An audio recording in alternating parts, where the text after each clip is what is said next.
A very good morning to everybody, to our distinguished guests and participants. Are you ready to go? Oh, wow. Okay. Yeah, it's very happy to be here back to Bangkok after many years.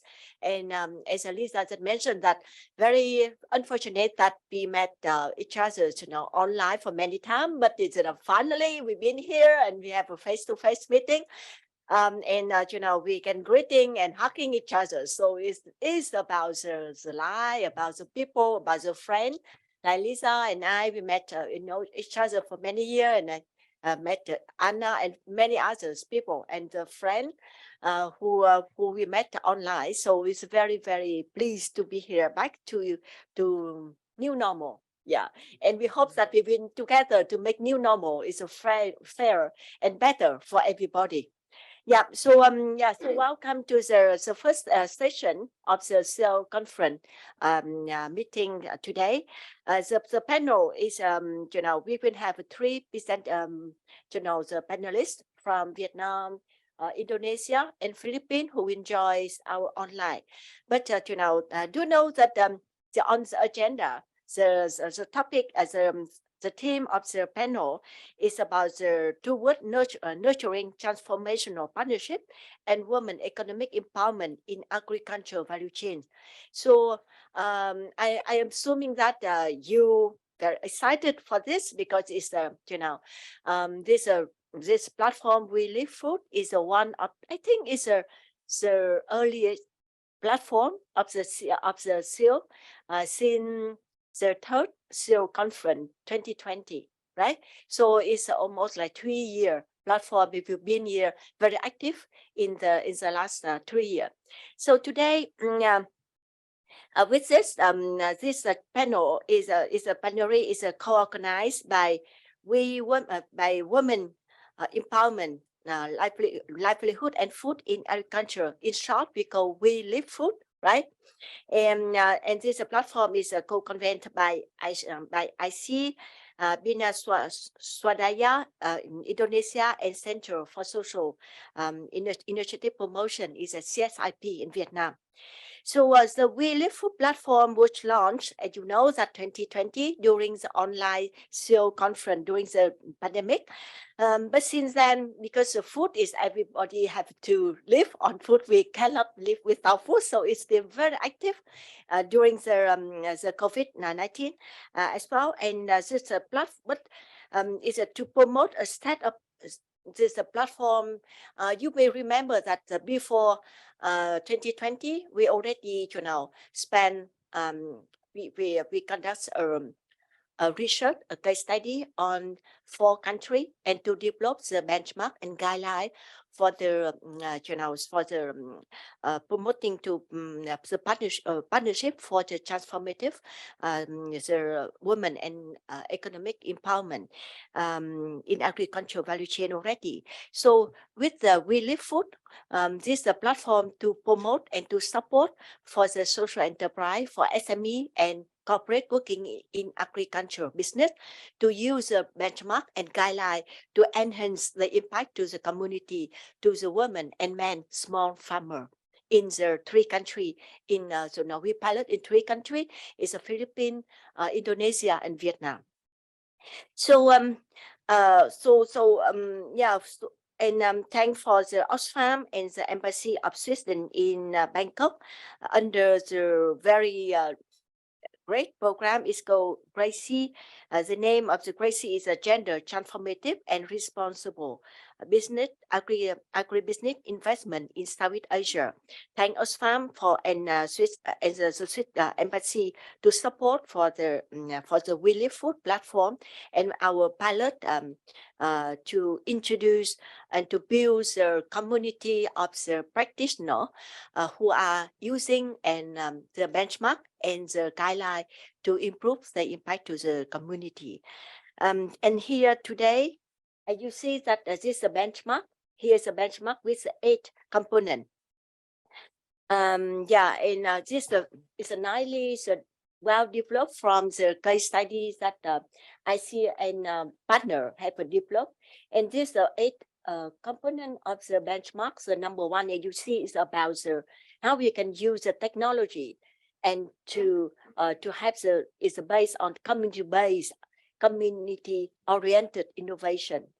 And the second one, and I think I don't have time to go more deeper, but you see that about the shared value, about the food security and resilience, and about the empowerment of small producer, and about the steward of the sustainable consumption and production, and how we can actually to provide more transactional and transformational service to the men and women, small farmer, and about the women participation and empowerment, and also about measuring the outcome of the transformation. So that is a very comprehensive component of the benchmark, and this benchmark is a very powerful tool for the SME, for social enterprise to review, to like the health checklist of the work in agriculture, and to see what is that they can enhance, can do better. So through the process, we work with the local partner and other. We have the social enterprise and SME to go through the 3 phases of the intervention. The phase 1 is here and I earlier I talked about the community of practitioners. So Livelihoods, we started with 14 organizations in the region, in the Indonesia, Philippines, and Vietnam. And so we select this those who are like representing social enterprise, SME, or the corporate agriculture business, to see how the benchmark can help them to do it better. Yep. And this the process. The next slide, please. And over the 1 year, so we can the business is to go through the 3 phases of the intervention. The first phase is about the action research, when we studying the impact of the COVID-19 to the light of the women and men small scale producer in the supplier community. So this is about understanding the impact, and also to see how to inform the companies recovering plan, action plan after the COVID, and it's also serve as a baseline for the BTPV in agricultural value chain from the perspective of women and men small producer. So that is it take about between 2 or 3 months for this baseline, and then we move to more like planning. So now we're understanding about the impact of COVID-19 and about the situation, the baseline, when we started, and we conducted 2 days workshop. Normally, the day 1 is focusing on validation of our understanding about the impact of COVID-19 to women and men, and the day 2 is about how we can move it forward to build the we planning action plan. So the company, they can integrate the we action planning into the company recovering planning. And so after this orientation and planning workshop, we move to the we plan implementation. Normally, we have a consultant to work together with SME and social enterprise to help them to go through to implement the we plan. So very fortunately that even the COVID happened, but with our effort from with IC, Kathy, Lisa, and many Jonathan and many others colleagues from IC and the local partner in each country in Indonesia, Philippines, and Vietnam, 5 business, 5 social enterprise and SME had complete they pilot their first the pilots. They complete the whole process already, and this is why we are here today in the 4th SEAL conference, that to come up with to share with you the very multi-stakeholder initiative to promoting the BTP we in agricultural value chains evolving in the Southeast Asia. We can see how we can use the benchmark and guideline as a tool for us to enhance the company policy and practice, so they can, to provide more transformative partnership, and also to contribute to the food security, and also to a better, a fair community in the way the companies are working in. And it's also the chance for us to introduce our champion, our social enterprise and SME who have been go through all this process. They will share with us some of the achievement, the lesson learned, the challenge during the periods of applying to using the benchmark and guideline in practice. So it's about the session today. I hope that even though for some of you may not familiar yet with the benchmark and guideline with the BTP we in agricultural value chain, you now can join our conversation, and we will start with the 3 presentation from our champion first, and with the floor will open for Q&A in the second half of the session. Okay, so in order to start with the panel, it's my honor to introduce Charlene Tan, the founder and CEO of Good Food Community in Philippines. Charlene Tan is a social entrepreneur with a decade of experience in building a food justice organization in Philippines. She's amazing, have a discipline, including development, cooperation, management, engineering, anthropology, and education. She is highly motivated and passionate about environment and social justice. She is currently the CEF and co-founder of Good Food Community. So now she will share a story of the Good Food Community, a social enterprise that links customer to the farmer who grow vegetable without any chemical pesticide or fertilizer, and how they can use the community and have the community grow stronger. So Charlton, the floor is for you. Thank you. It looks so much fun there. It would have been nice to meet all of you in person, but since I cannot fly there, I prepared a video instead. But I'm very happy to be here, and I look forward to sharing our experience.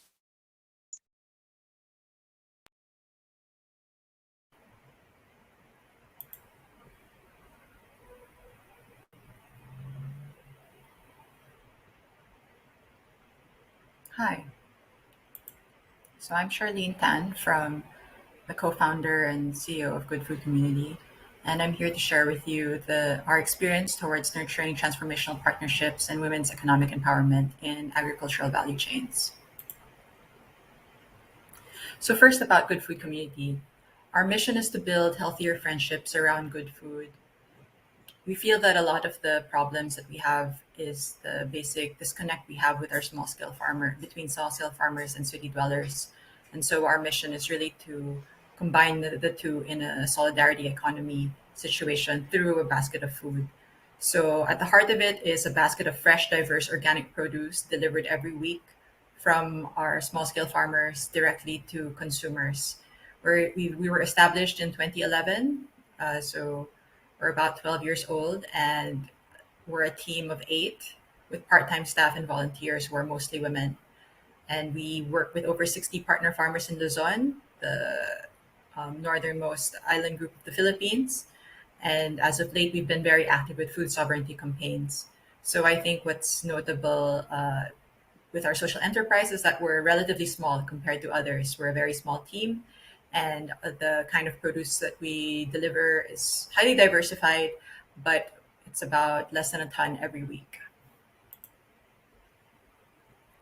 So first, about our partner farmers, we worked with 2 groups for this project, but we focused on the Chico River Organic Producers Organization in Bauco Mountain Province. So there are 25 active members from the Kangkanay IP community, and they're dispersed among 7 sitios, about 20,000 square meters. So that's like 2 hectares devoted to agro-biodiverse organic farming. So it was established in 2013 when we connected with them through meeting the Anglican Church. So the Anglican Church was speaking a lot about environmental stewardship, and organic farming really fed into that.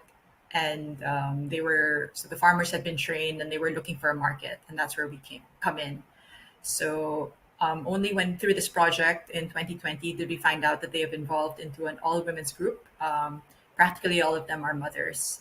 And the farms are located in their backyards, and they double as learning sites for their children. So what's notable about this group is that they're very remote. So if you see the red area on the map, that's like about 10 hours away from the market, which is Metro Manila, or our market, which is Metro Manila.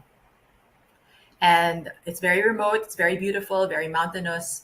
And these women are very committed, not only to each other, but to the environmental and health values in the work that we do. So, what is the impact of COVID-19 on our enterprise? I think, like many others have experienced, our supply chains were broken.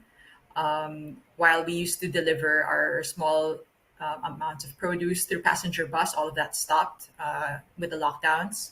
So we had to recreate it at a higher cost. So now we send vehicles to pick it up at a midway point.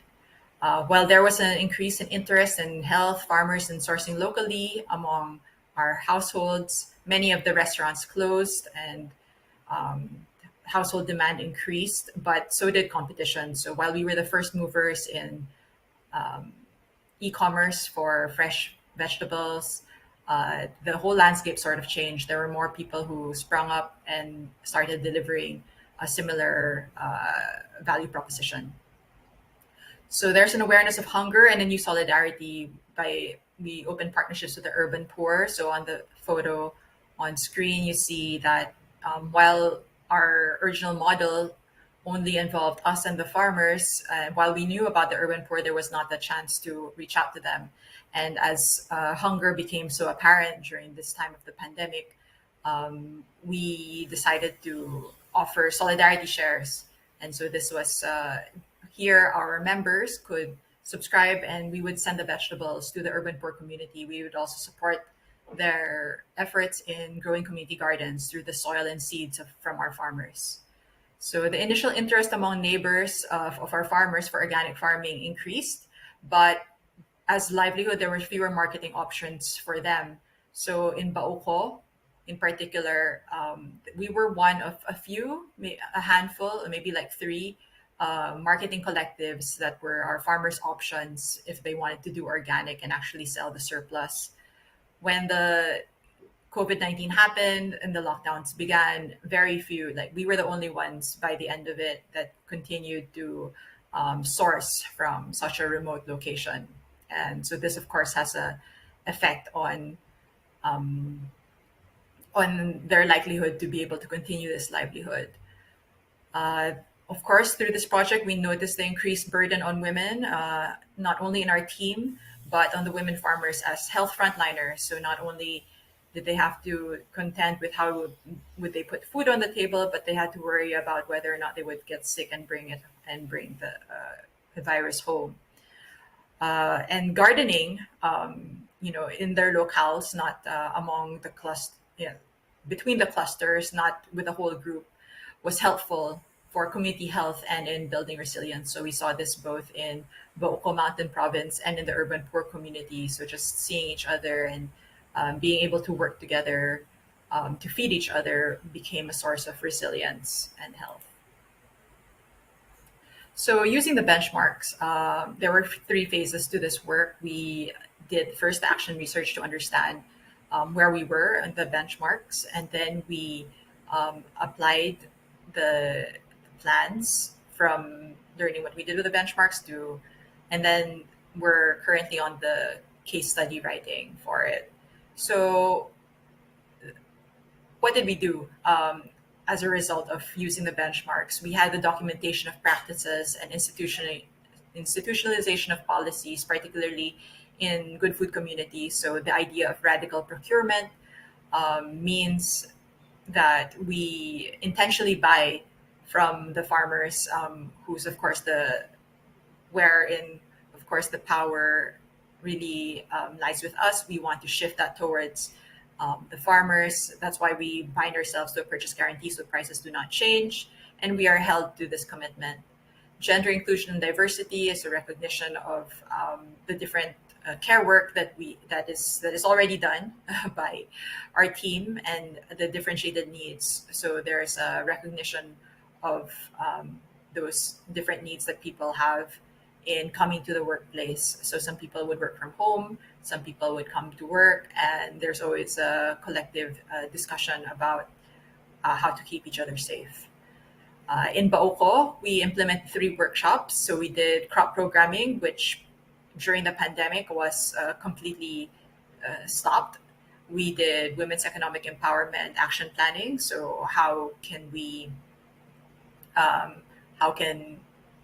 work that we do be transformative for even more women, and climate resilience planning. So what are the effects of the climate emergency on our farmers, and how can we equip them to be more resilient?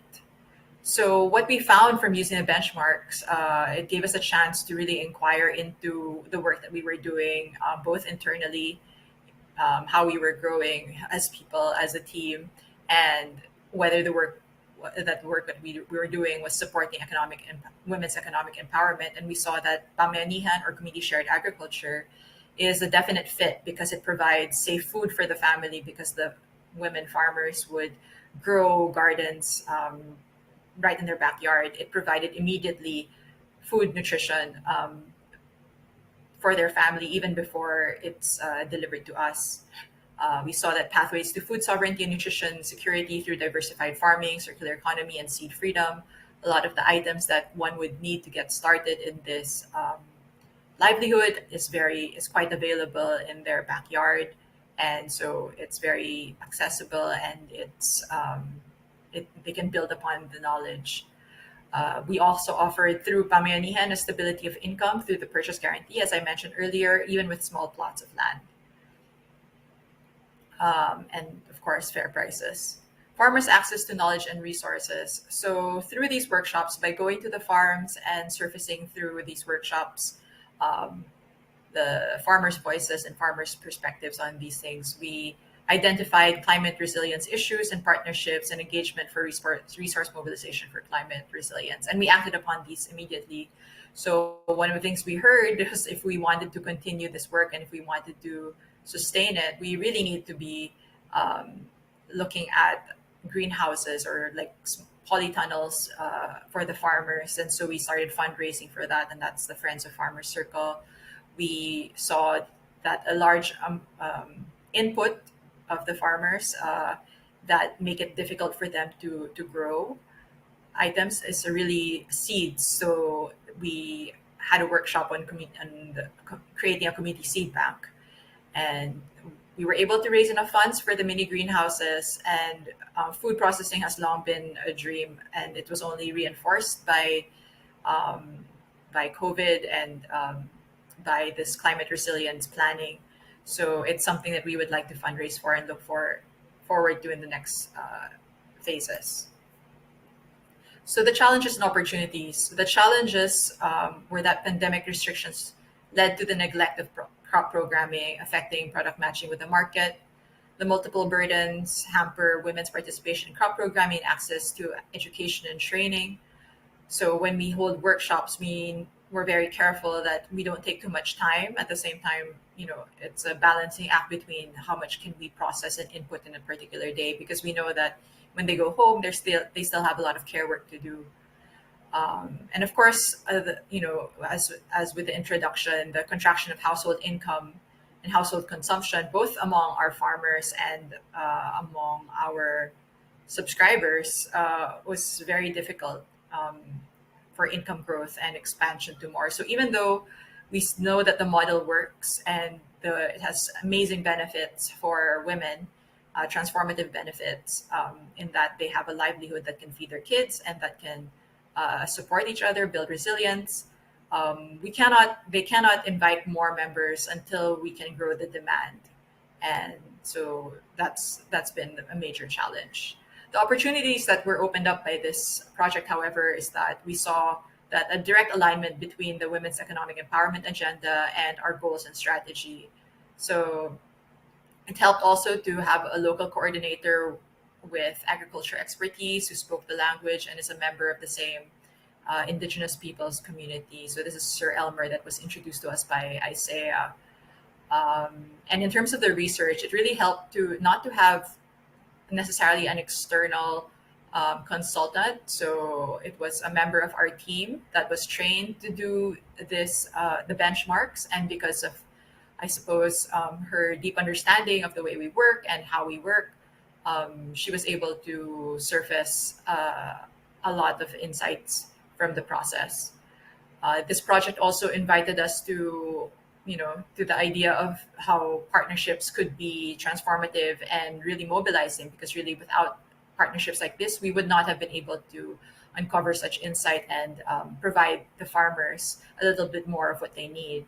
So this opened up possibilities with local academics, local government units, and other organizations.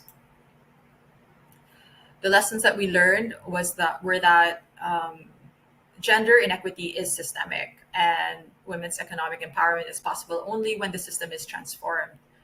We began to ask questions through the benchmarks of who owns what, who owns knowledge, and how do we protect that. So not only knowledge, production assets, land, and genetic resources, who makes the decisions.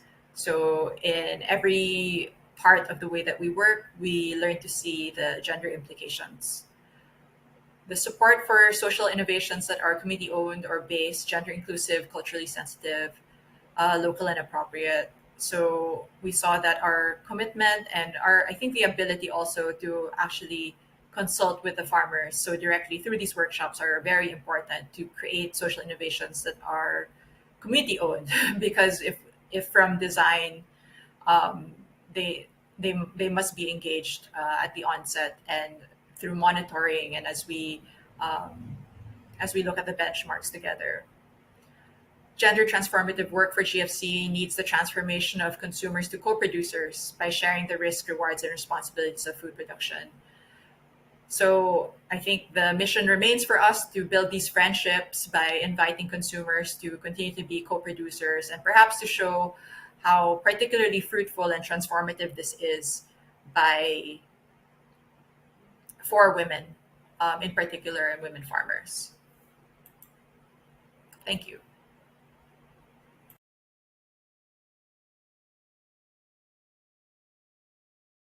Thank you very much, Charlington, for the great presentation, and congratulations for the effort to support for their, the men and women, the small farmer in very remote area. You said that about 10 hours away from Manila, right?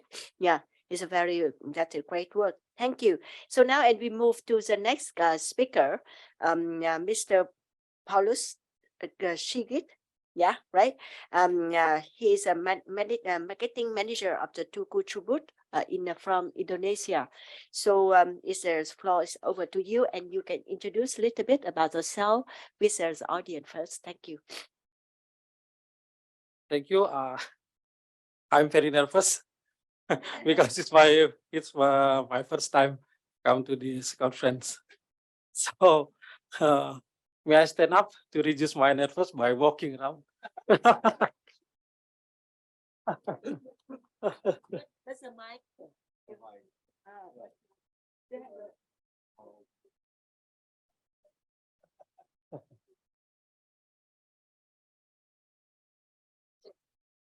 Check test. Yeah, so now you like talking. Good morning, sir and madams. Nice to see you here in UNCC Bangkok. I introduce myself. My name is Sigit from Toko Trubus. I am from Jakarta, Indonesia, country in Southeast Asia with beautiful landscape and culture. So I hope one day I will welcome you, all of you, to Indonesia.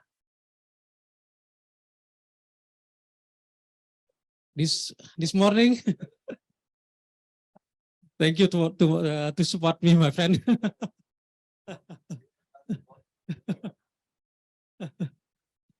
Next.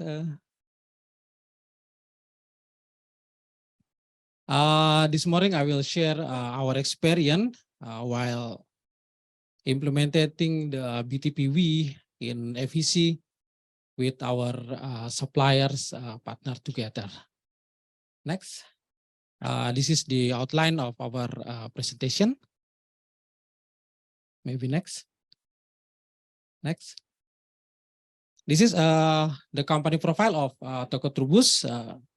Since 2005, we serve or provide many variety of agriculture product, both to business and to hobbies, like fertilizer or equipment, or even our mine product plant. So, and we have business relation with 100 and more than 100 organization or business entities. Next.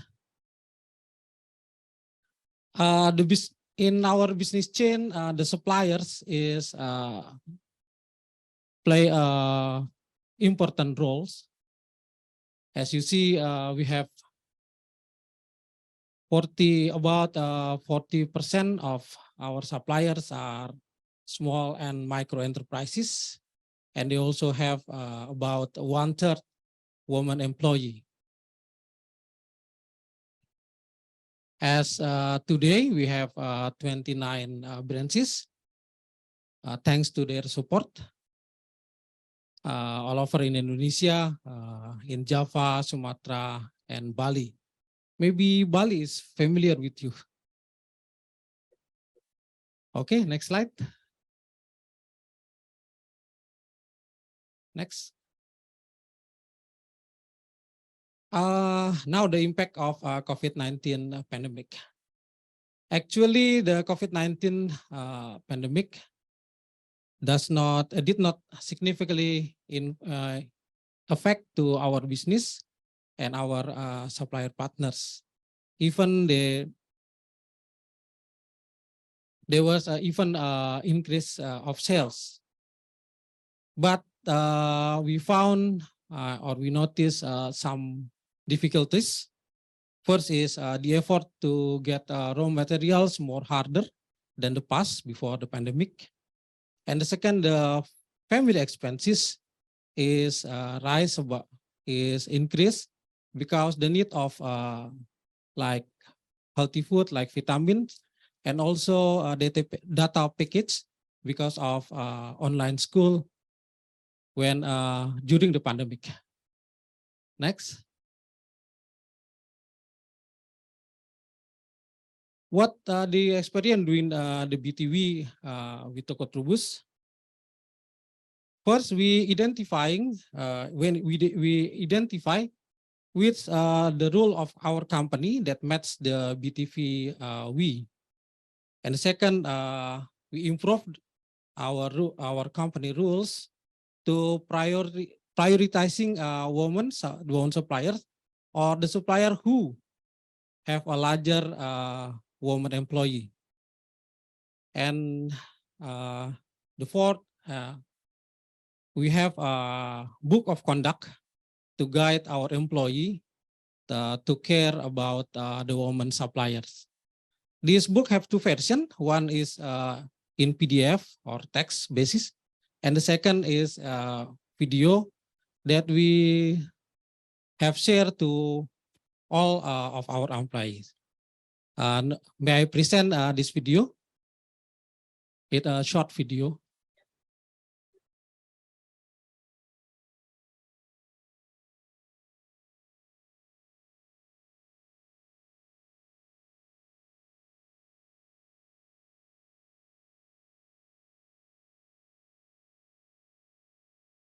No, the other.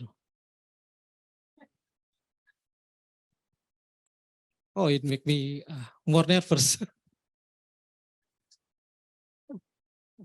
Yes, it's correct.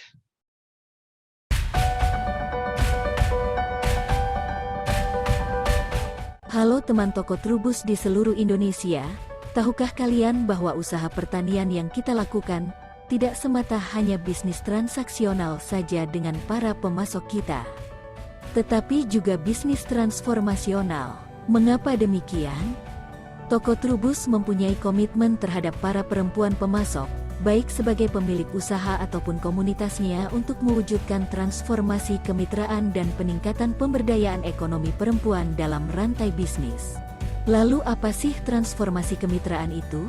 Konsep transformasi kemitraan mengacu pada konsep perubahan bentuk kerjasama antara usaha kecil dengan usaha menengah atau usaha besar disertai pembinaan, dengan memperhatikan prinsip saling menguntungkan dan memperkuat.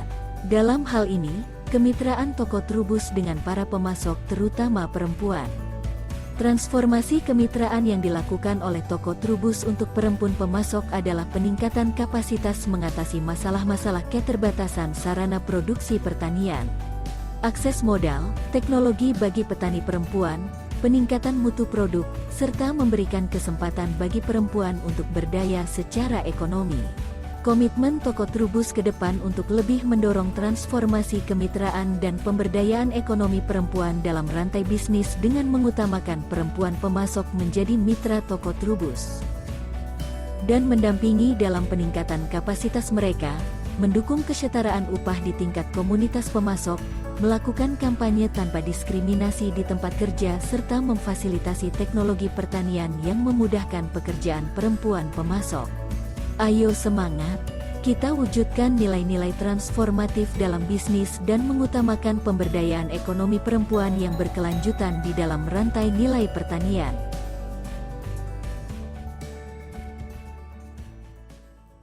Okay, the next is what the challenge and opportunity. Yes, back to the slide.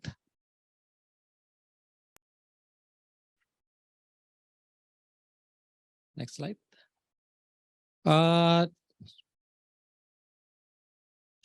We think the social stigma that women are women are considered less capable to running a business than men in the first of our challenge. So we have to strengthen their business and also solve their problem of funding, even assistant them to the third parties like bank to have funding. And we also provide them training and mentoring in technical skill or product quality and continuity the products, the production of their products. Next.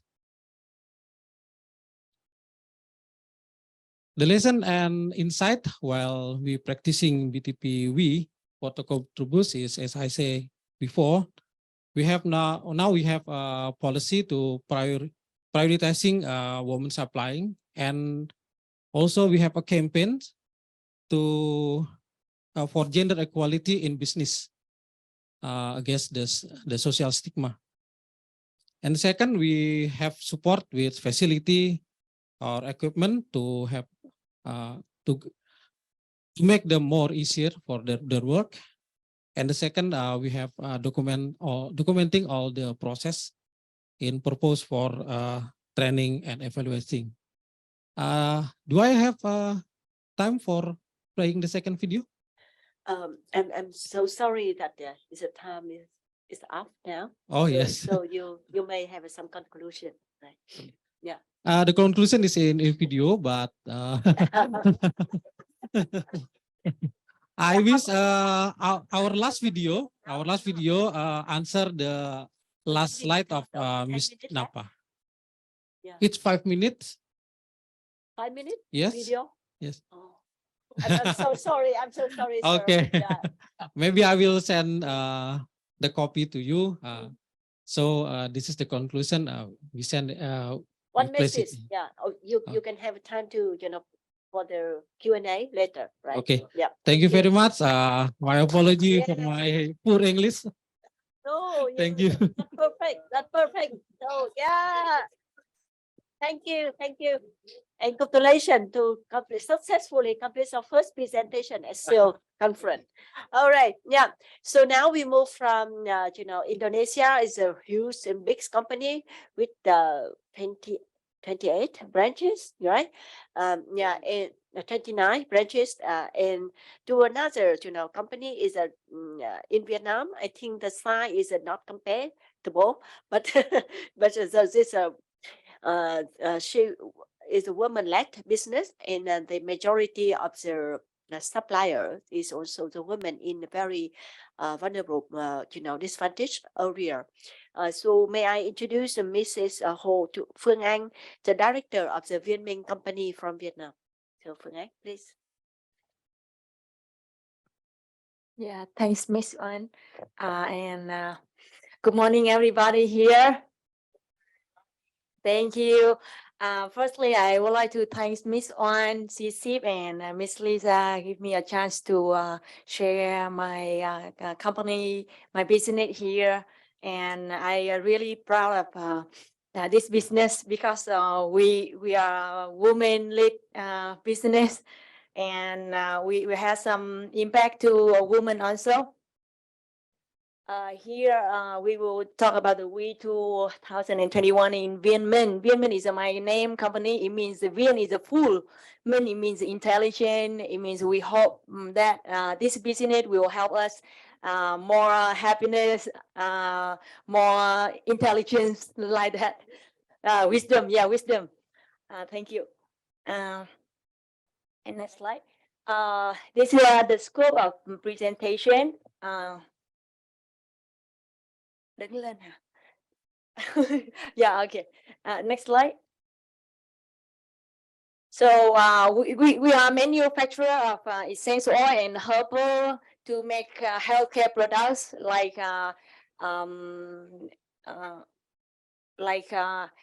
hair care, body care, or household care, like that. Totally from natural essential oil and herbal. Here is the place we do the plantation, where is a very a lot here poor land. The farmers, they can get very low income because rice is not good for them to get the income here. And we have two farms in Ninh Bình and in Hà Tĩnh. It's far from Hanoi, about 350 kilometers. And there we got more than 60 farmers. And the other one, more than 20 farmers. And we get the certificate of USDA, organic. Yeah.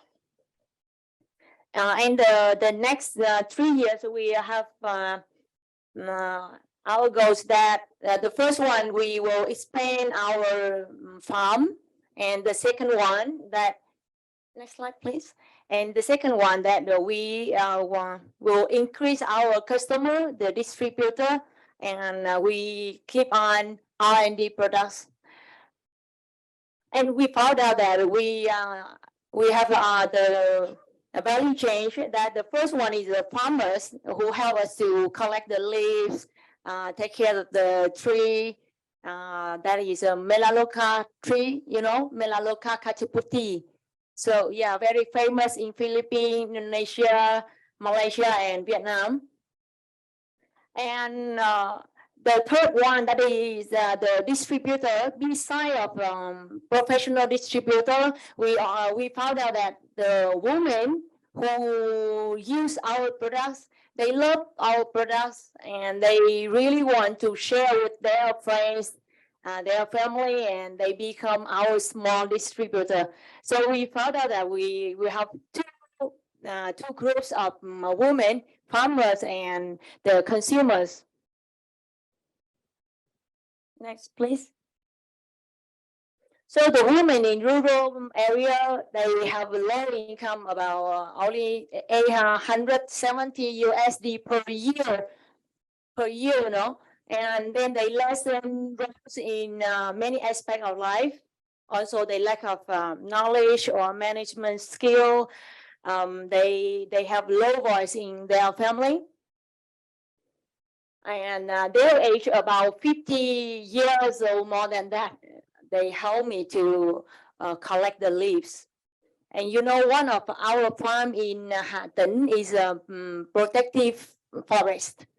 So very hard for them to get income. And the second group is women of childbearing area, childbearing age. And they who want to find a better ways to take care of family, and they also want to get extra income during this time, and they look for a positive community, because you know, during childbearing, they are stressful, they have no words, and even though the children's got problem, they feel everything is their fault, and somehow their family, their parents, their husband never sympathize to unpaid works at home. So the first group, we have more than 100 farmers. The second one, we have about 100 women become our small distributors.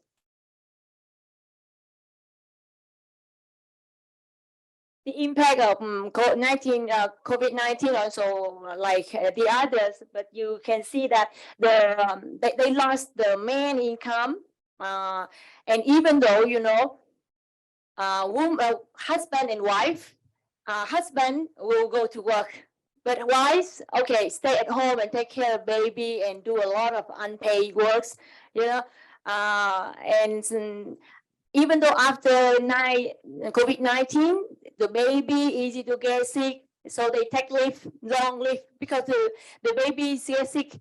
It means our staff also stop the works.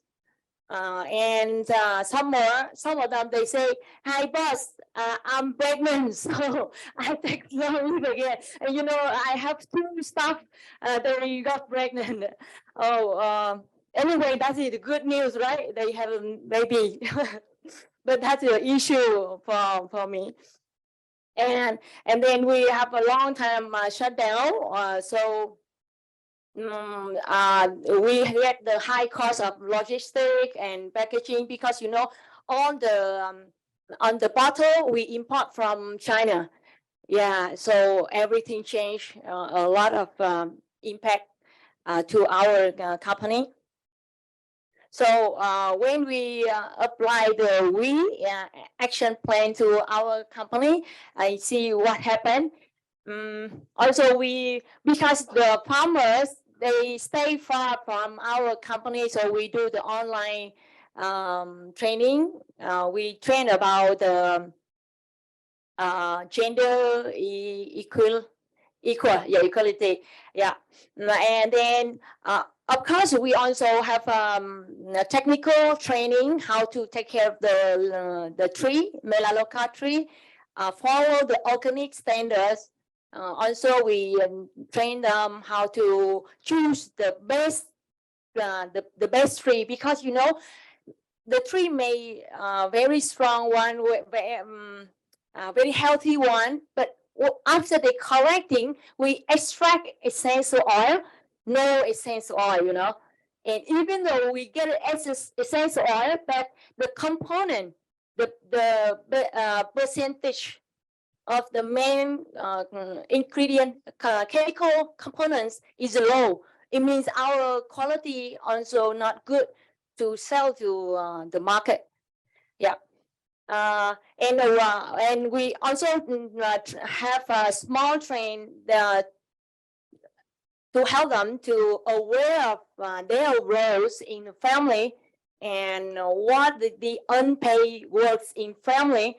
And luckily that this training helped them and husband recognize, and they know that how important their role in family.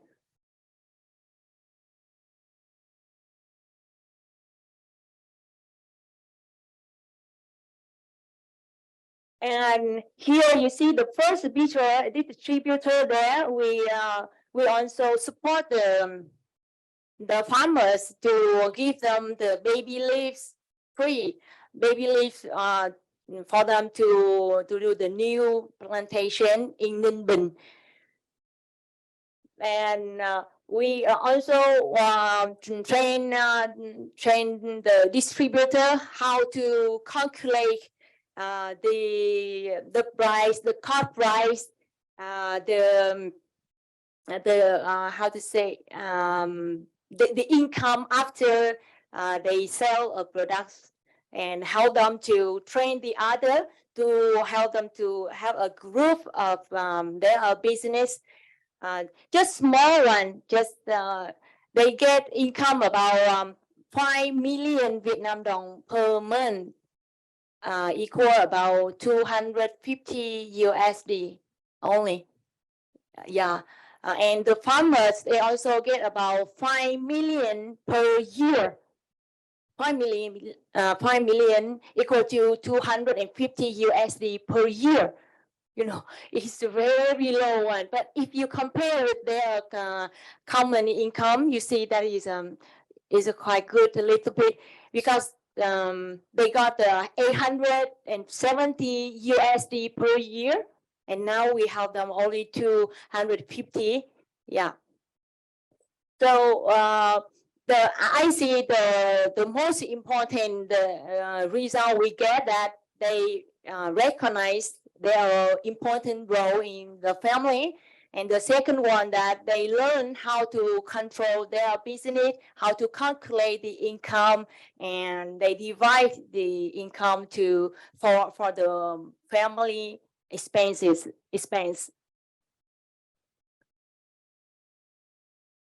So here is their feedback, that they recognize, and some more they show their empathy to the husband's worth. They can understand each other, and the husband also, they take time to take care of family and share the housework. Yeah, they recognize the woman's role. Yeah, they show they are happy, so happy.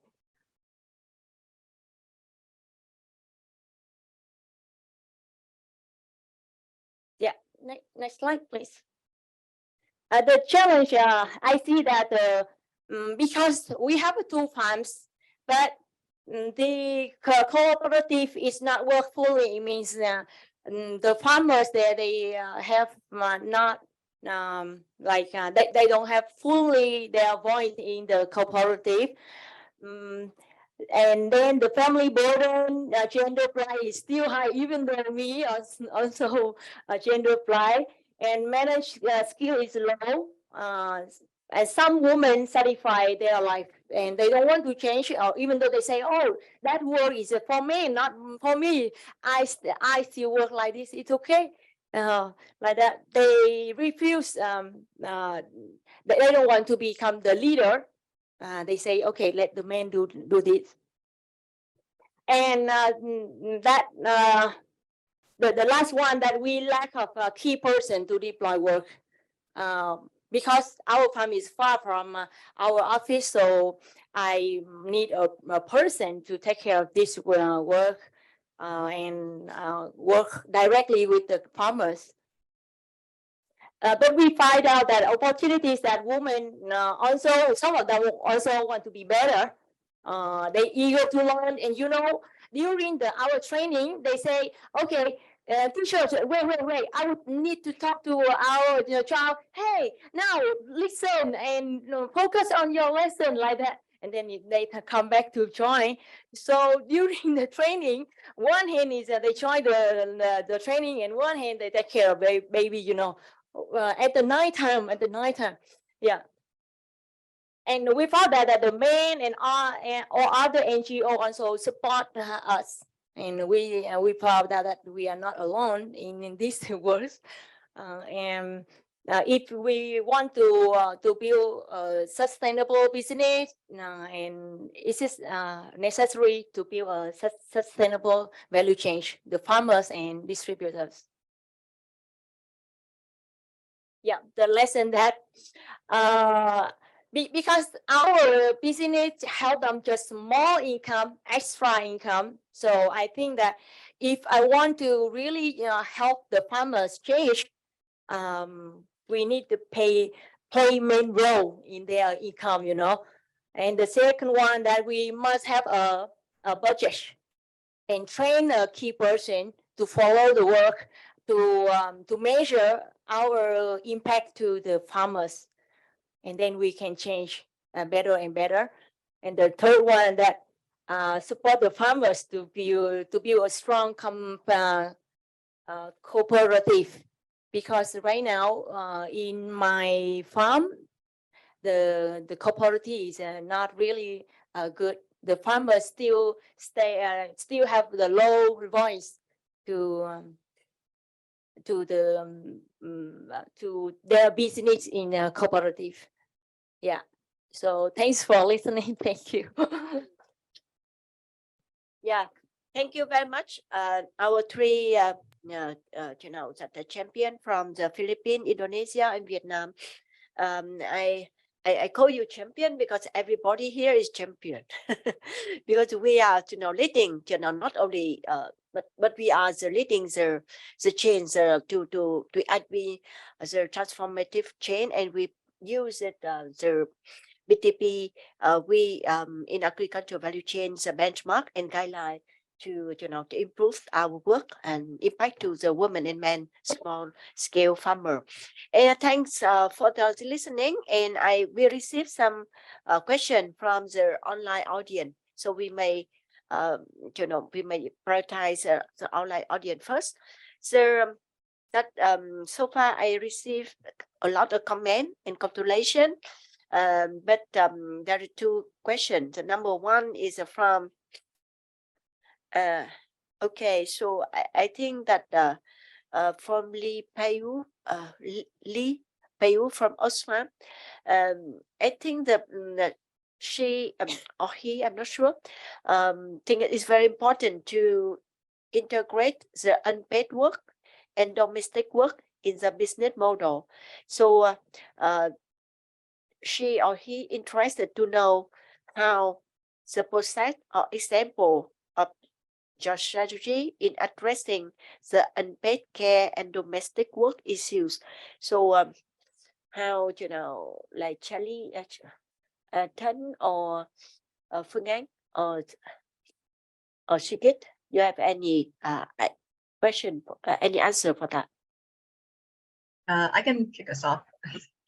So yes, thank you. I think my teammate who went to a recent Oxfam thing said it quite well, that care work is work and that care work is teamwork.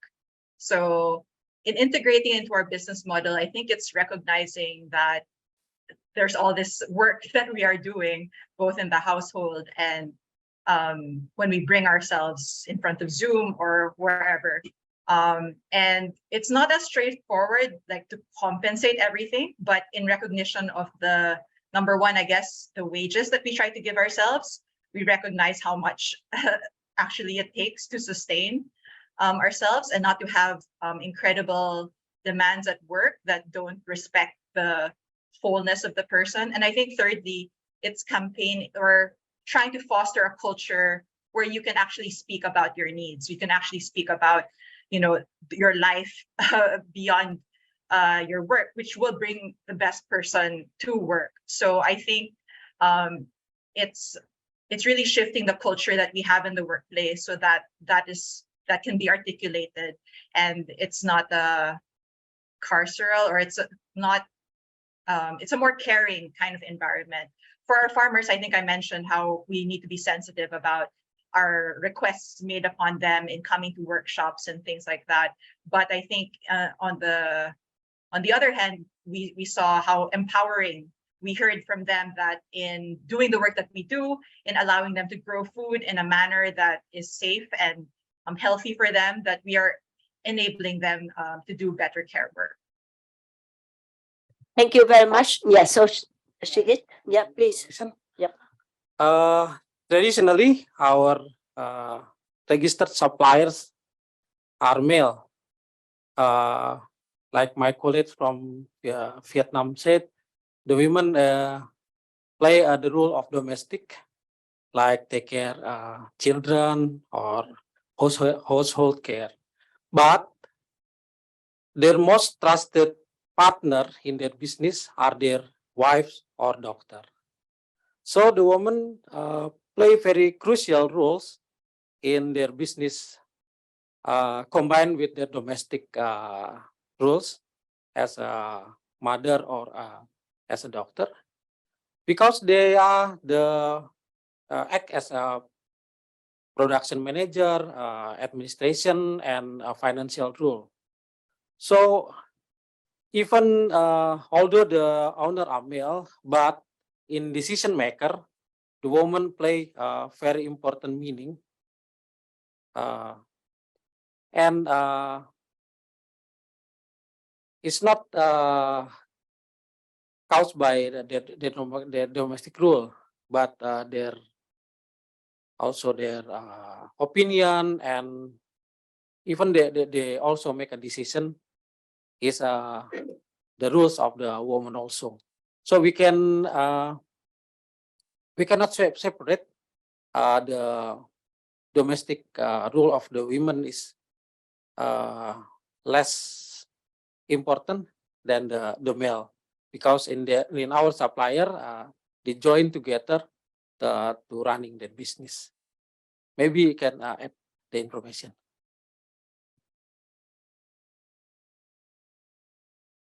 So thank you, Chalin and Shigit, for the that clearly that as you see that, like Chalin that mentioned, that unpaid care work is a work, and care work is a teamwork. This is someone from Oxfam that repeat again that the message, the key message to everybody. So we all respect and believe that that important of the unpaid work and homework of the women contribution. Okay, so another question, because the time is, I know that we run over the time, so we may have only one or two more questions. The first question is about how to engage the government or local government to be fairer with with the women producer. So how do you engage the government in the work and in order to make the work with the women is fairer? Yep. Yeah. I have two farms. The first one in Hà Tĩnh place, far from Hanoi, about 350 kilometers. When we come there, we work with the government, the local government, that we want to help the local farm here collect the leaves, and we buy it with the market price. So help me how to control the farmers, because there is protective forest. So the government say, okay, let me help you, and they help me to divide 6 groups of the farmers, and 2 of them are women leaders. And then because I don't know who is good and who is who follow the discipline like that. So I ask for help, and then we also offer small budget to the local government. They help us to follow, and I said that I need the people to help me to observe how the farmers collect the leaves. So the local government say okay, and then they see the farmer who are good will be the farmer collector, you know. So our business also help the local government to how to say to control the farmers better. So they try. So you understand and can help me to explain. Yeah. How about you, Chalin and Mashigit? You have any experience in promoting the engaging government in the partnership?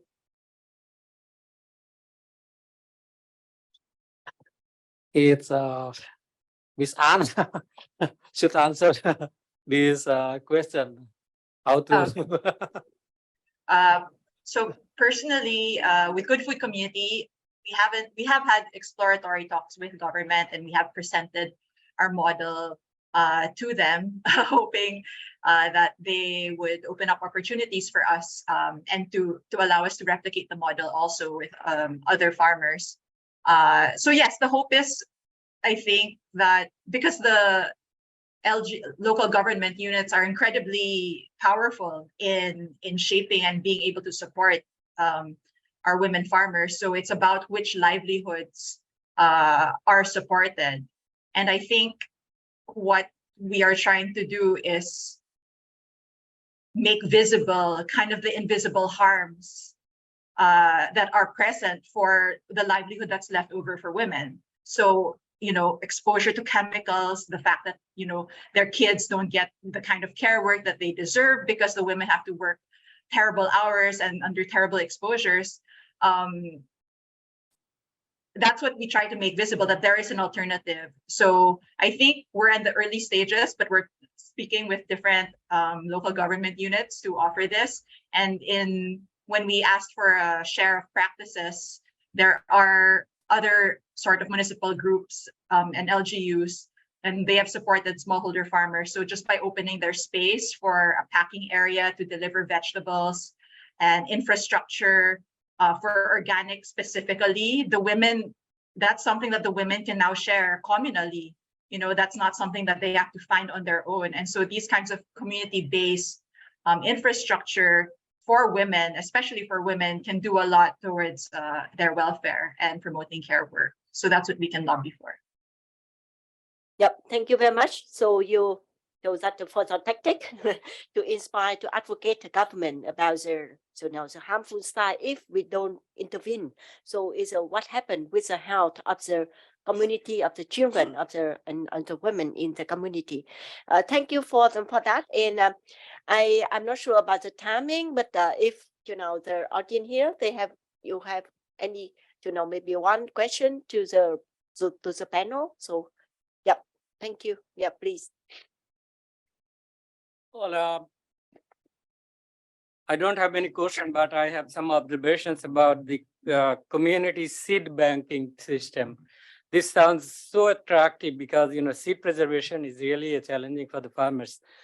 But in our experience, that I did some agricultural work in the past, so that I'm just sharing my experience.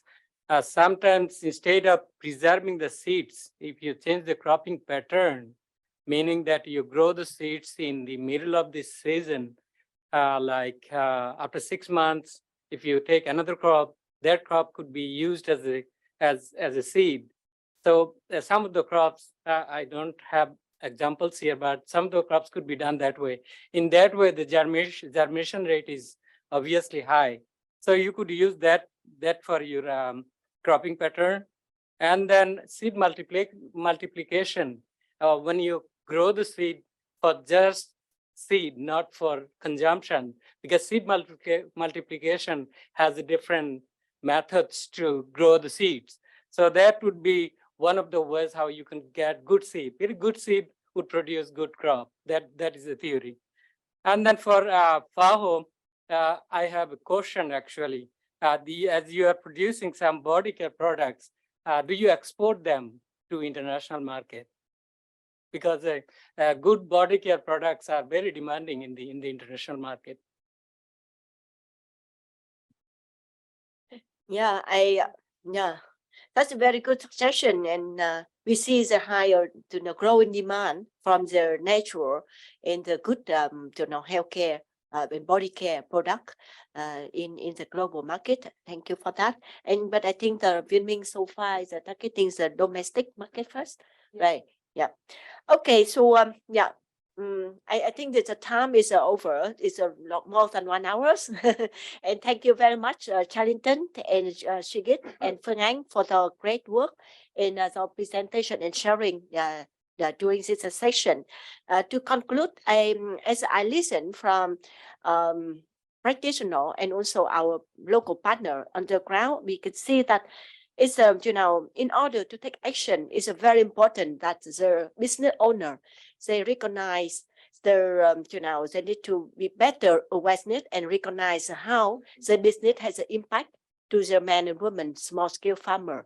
And to be I'm not sure the case in Vietnam or in Indonesia, but from our observation in Vietnam, people, the business owners, they have a good heart, they want to do good thing, but it doesn't mean that they have enough, like the knowledge and skill to identify the positive and negative impact of the business to the women and men farmer.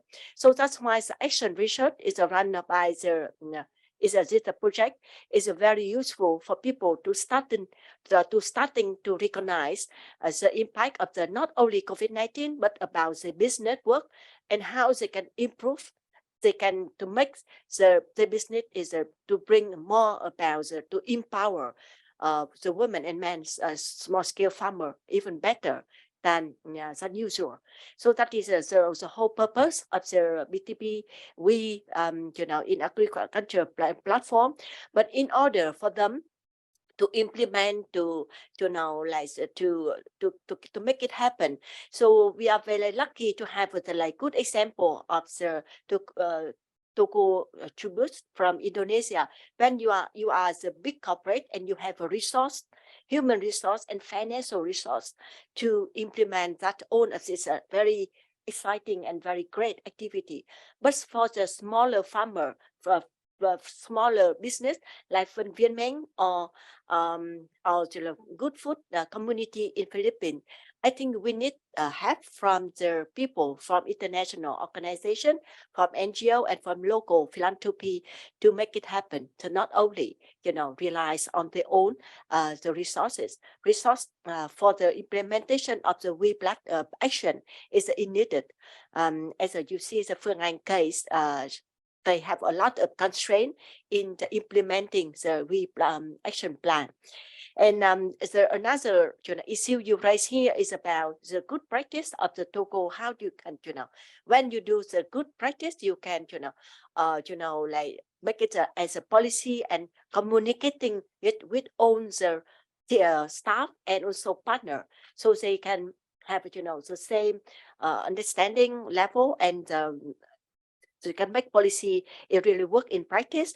And so the question and the comment from the audience online also showing that is we cannot make better impact if we don't grow our business. So growing our business, to making the more bigger market. So it also means that we can have more supplier in our value chain.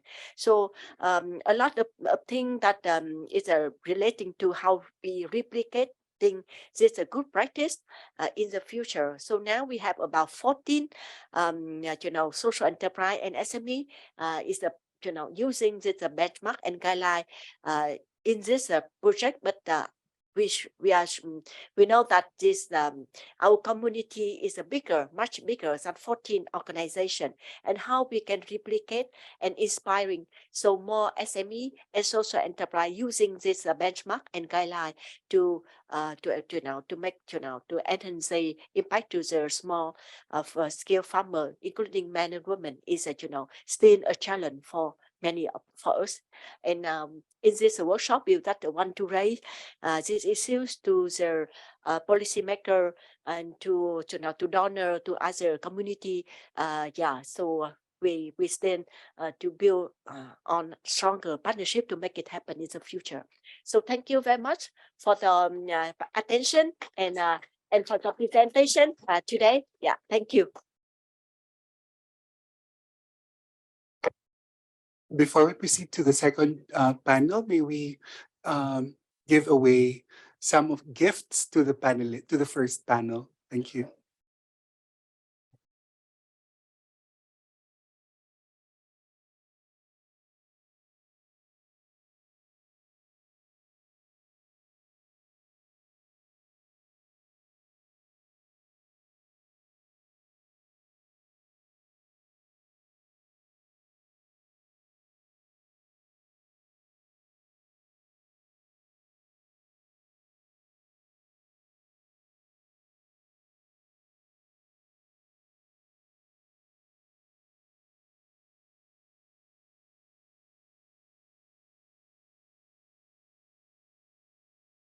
Charlene, I think your giveaway will bring it to Manila. Thank you, Charlene. Thank you.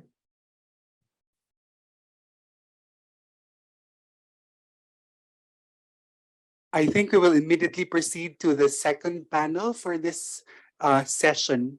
May we call on the panelists and Sohail as a moderator, please. Thanks.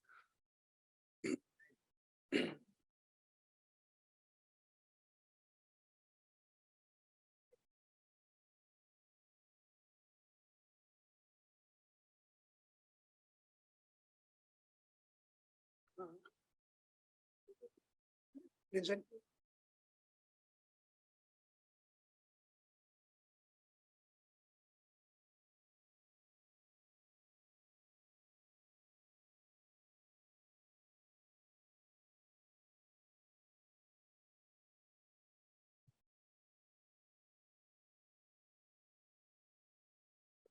Okay, thank you very much, everyone. Well, without a further ado, I guess let's start the second session. And I would like to first of all welcome you all and thank you for your active participation in the previous session. And we'll try and continue our discussion and build on what we have been hearing from our worthy speakers and other participants. My name is Sohail Aziz, and I'm working with Oxfam as Program Management Lead, and I work and support the Gender Transformative and Inclusive and Responsible Business Investments in Southeast Asia program, which ICI is partner of. And these guidelines have been worked towards through the program with contribution of many colleagues like you and the communities and many other stakeholders. Just to give you an overview, we will be having 4 keynote speakers. 2 colleagues will be joining online and 2 of the colleagues will be here with us in the room. And then we will have an open discussion session where I would welcome your thoughts and perspectives, because this session is all about perspectives from the representatives of the government, multilateral agencies, and corporate agribusinesses. But most importantly, this session is also about sharing what initiatives and opportunities could be available for sustaining the actions that have been already taken for the transformational guidelines and its implementation. I won't go into the detail, but just briefly, as mentioned in the previous session, that in March 2022, the Livelihoods platform launched the guidelines for transformational partnerships and women economic empowerment in the agriculture value chains, which is also called transformational agriculture value chains. This guideline basically focuses on 5 key elements. The first element is about enabling the innovations that support agriculture value chain development for food security, resilience, and empowering the small-scale producer communities. And the second element that this guideline focuses upon is about enabling women's economic empowerment that spans all functions and organizations engaged in the agriculture value chain development, management, and governance. Thirdly, it talks about mobilizing investments on sustainable consumption and production systems that enable women and men small-scale producers as stakeholders in achieving a climate resilient and green economy. Another important part is about recognition and support for social enterprises and inclusive businesses as innovators and key enablers of women and men small-scale producers in agriculture value chains. And lastly, mobilizing support for social innovation platforms that mainstream sustainable agriculture, transformational partnerships, women's economic empowerment towards measurable social impact and accelerating the achievements of sustainable development goals. Once again, with this, we hope to get perspectives of different stakeholders present in the room and online as well on the relevance and usefulness of the benchmarks and guidelines for transformational partnerships. I would like to quickly introduce our four speakers, and then I'll hand over to them respectively so that they can share their perspectives with all of us, and then we will hear from all of you.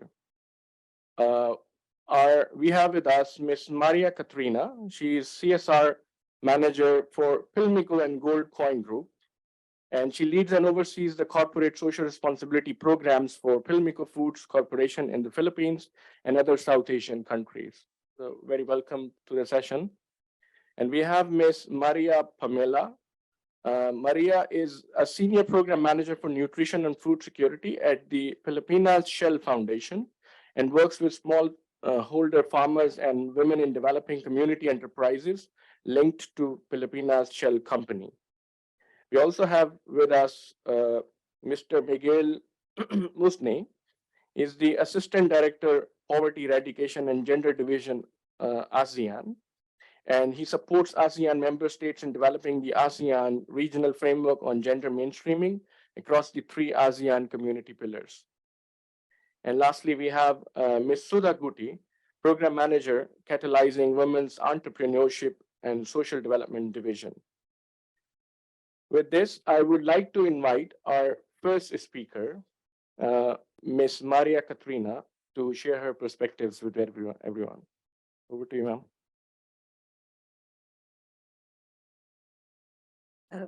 Sorry, good day, everyone. So I'm pleased to be here with you today to represent Pilmico and Goldcoin as we talk about promoting transformational partnerships and women's economic empowerment in the agricultural value chain. Before I begin, next slide, please. I would like to introduce my company, Pilmico and Goldcoin. So Pilmico Foods Corporation and Goldcoin Management Holdings are the integrated agribusiness and food companies of the Aboitiz Equity Ventures, or the AEV. Pilmico comprises 4 divisions. We have flour, feeds, farms, and trading. We produce high-quality food and animal nutrition products and have been in the business for over 60 years. Meanwhile, Goldcoin is a pioneer in animal nutrition and manufacturing scientifically balanced animal feed in Asia. And our expertise in animal feeds has made us a trusted partner in the industry across the Asia Pacific. Next slide, please. So the Aboitiz started as a hemp trading business in the late 19th century in Ormoc, Leyte. But today, the Aboitiz enterprise has expanded into different industries such as power, food, real estate, infrastructure, data science and innovation, banking, and financial services. And we are also among the Philippines' best managed companies, consistently cited for strong commitment to good corporate governance. Next slide, please. So as the CSR manager, my team and I work very closely with our corporate foundation. It's the Aboitiz Foundation Incorporated. The Aboitiz Foundation strives to advance business and communities by focusing on 3 key areas: education, environmental conservation, and the enterprise development.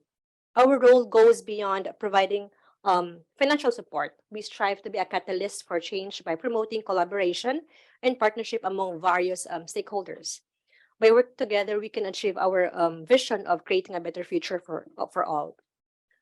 Next slide, please.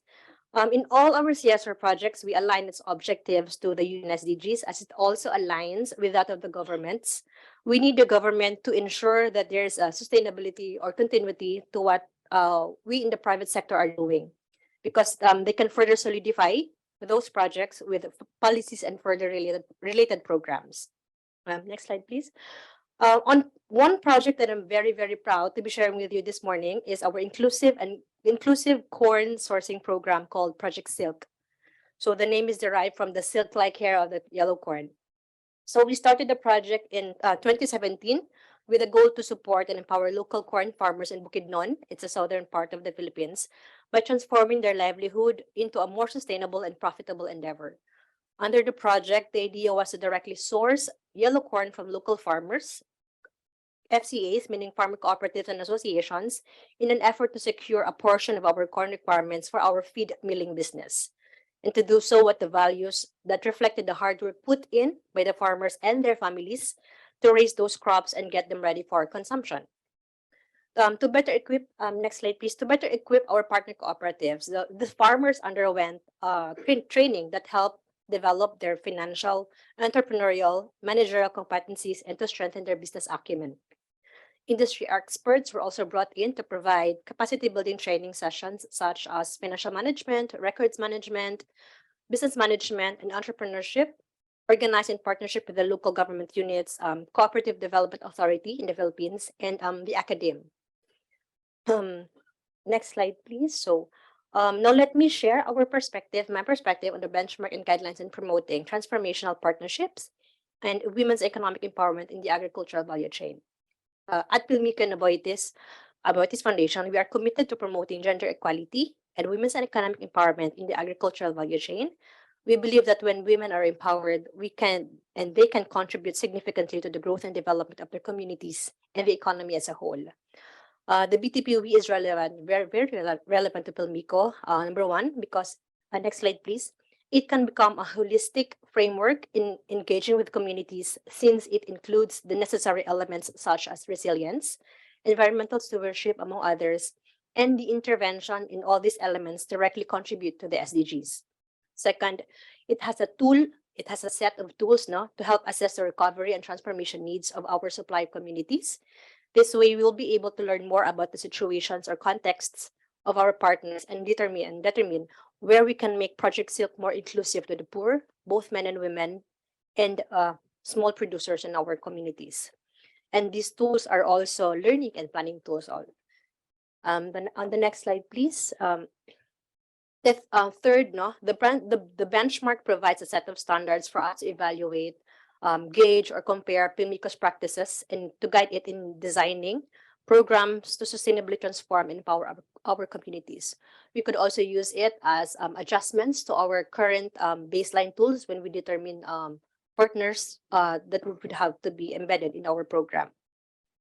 Moving forward, there are many opportunities that we have identified in using the benchmarks. One is the opportunity to cascade this not just to Pilmico, but across the Aboitiz group, because each of the business units has their own CSR programs. Also in engaging the poor and both men and women in our supply chain. So also opportunity to integrate it in other enterprise development projects of the Aboitiz Foundation. Second, there is an opportunity to expand it, not just in the Philippines, but also in our other operations in the Asia Pacific. And one of the many ways we are promoting transformational partnership and women's economic empowerment is through our Mahalin Pagkain Atin program.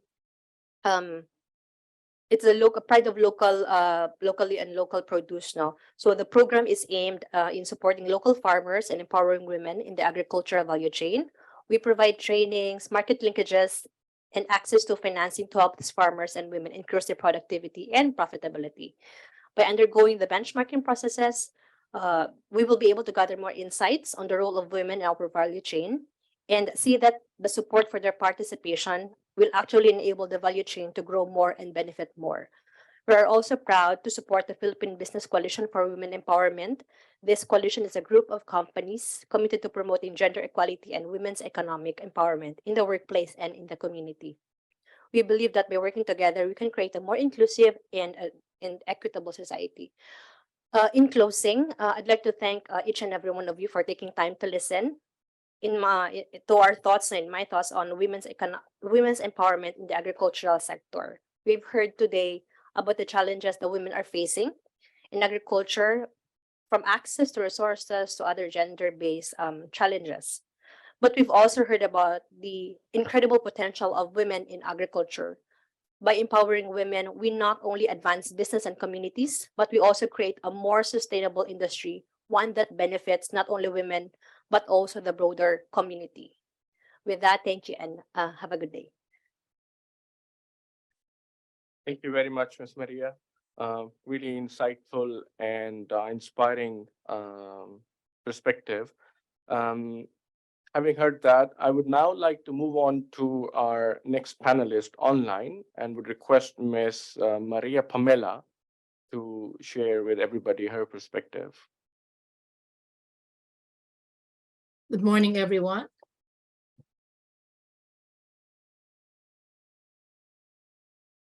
So good morning. I represent the Filipino Shell Foundation, and our presentation is more on how we are empowering women in one of our projects and in other projects that we've been implementing in several areas of our operations. Next slide. Okay, next slide.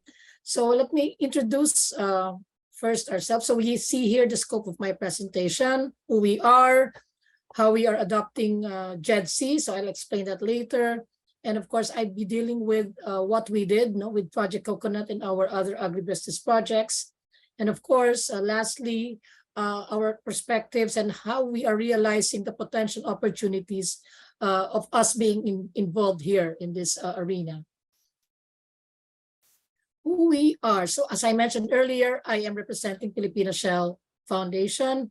Next slide, please.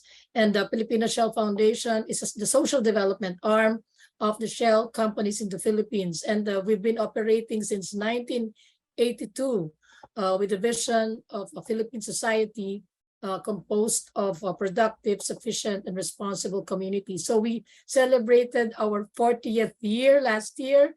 And somehow we were elated by the achievements that the foundation had. So we have implemented projects that support at least 6 SDGs, and those are the projects on nutrition, agriculture, and food security, education, livelihood, of course, health, environment, and access to energy. And with that, we have created already a dent in the lives of more than 16 million Filipinos. I'd like to add that we are also the recipient of the Global Fund for the implementation of the elimination of malaria in the Philippines and HIV. So that composes also our 2 of the biggest projects that we've been implementing right now. Next slide, please. Now, as I mentioned earlier, Filipino Shell really is not new to gender because even before 2014, as I included here, since 1997, the Shell Global has been focusing already on gender. And in 2014, they decided to focus on diversity, equality, and inclusion, and is working to reach or exceed 40% of the women in senior leadership by 2030. And I'm proud to note that the Shell Pilipinas Corporation, that is the new name now. Formerly, we were known as Pilipinas Shell Petroleum Corporation. The reason why we removed the term petroleum is because Shell now is also into renewable energy, and it wants to be known as an energy company. So it's now being led, as I mentioned, by our first Filipina appointed president and chief executive officer and the country chair of the Shell companies in the Philippines. And she is no other than Ms. Lorelei Kembao Osial. In fact, she's been very active in several activities of the foundation, specifically those that involved women. And I'd like to quote what she said, that I don't believe that leadership has a gender. So somehow that is a manifestation that Shell is looking really deeply into how women can participate not just in the political arena, but also in empowering women across the nation. So right now we are working on mainstreaming GRAISEA in all its programs, gender equality, disability, and social inclusion. So we want to adopt the framework to be able to establish a community of practice to position the foundation as a thought leader in the corporate foundation's development space. Next, please. So I'll be discussing about one of the projects that was included in the BTPW in AVC's assessment. So this is about Project Coconut. So next slide. So Project Coconut is one project that we've implemented in 2018. Now, it means collaboration for coconut productivity and nurturing farmers' trade. As we all know, the coconut, well known as the tree of life, is one of the most important crops in the Philippines, and it is considered a major export. Well, we are the second largest exporter of coconuts in 2021 in the world, second to Indonesia. So we're proud of that fact. And looking into the coconut farmers, into the plight of the coconut farmers in the country, specifically Quezon Province, which is very heavy on coconut production, we were able to implement this program to help our farmers improve their yield and increase their income. So we were able to impact around 345 farmers since it started, not just the farmers, but including their households through the increases in income that we have recorded.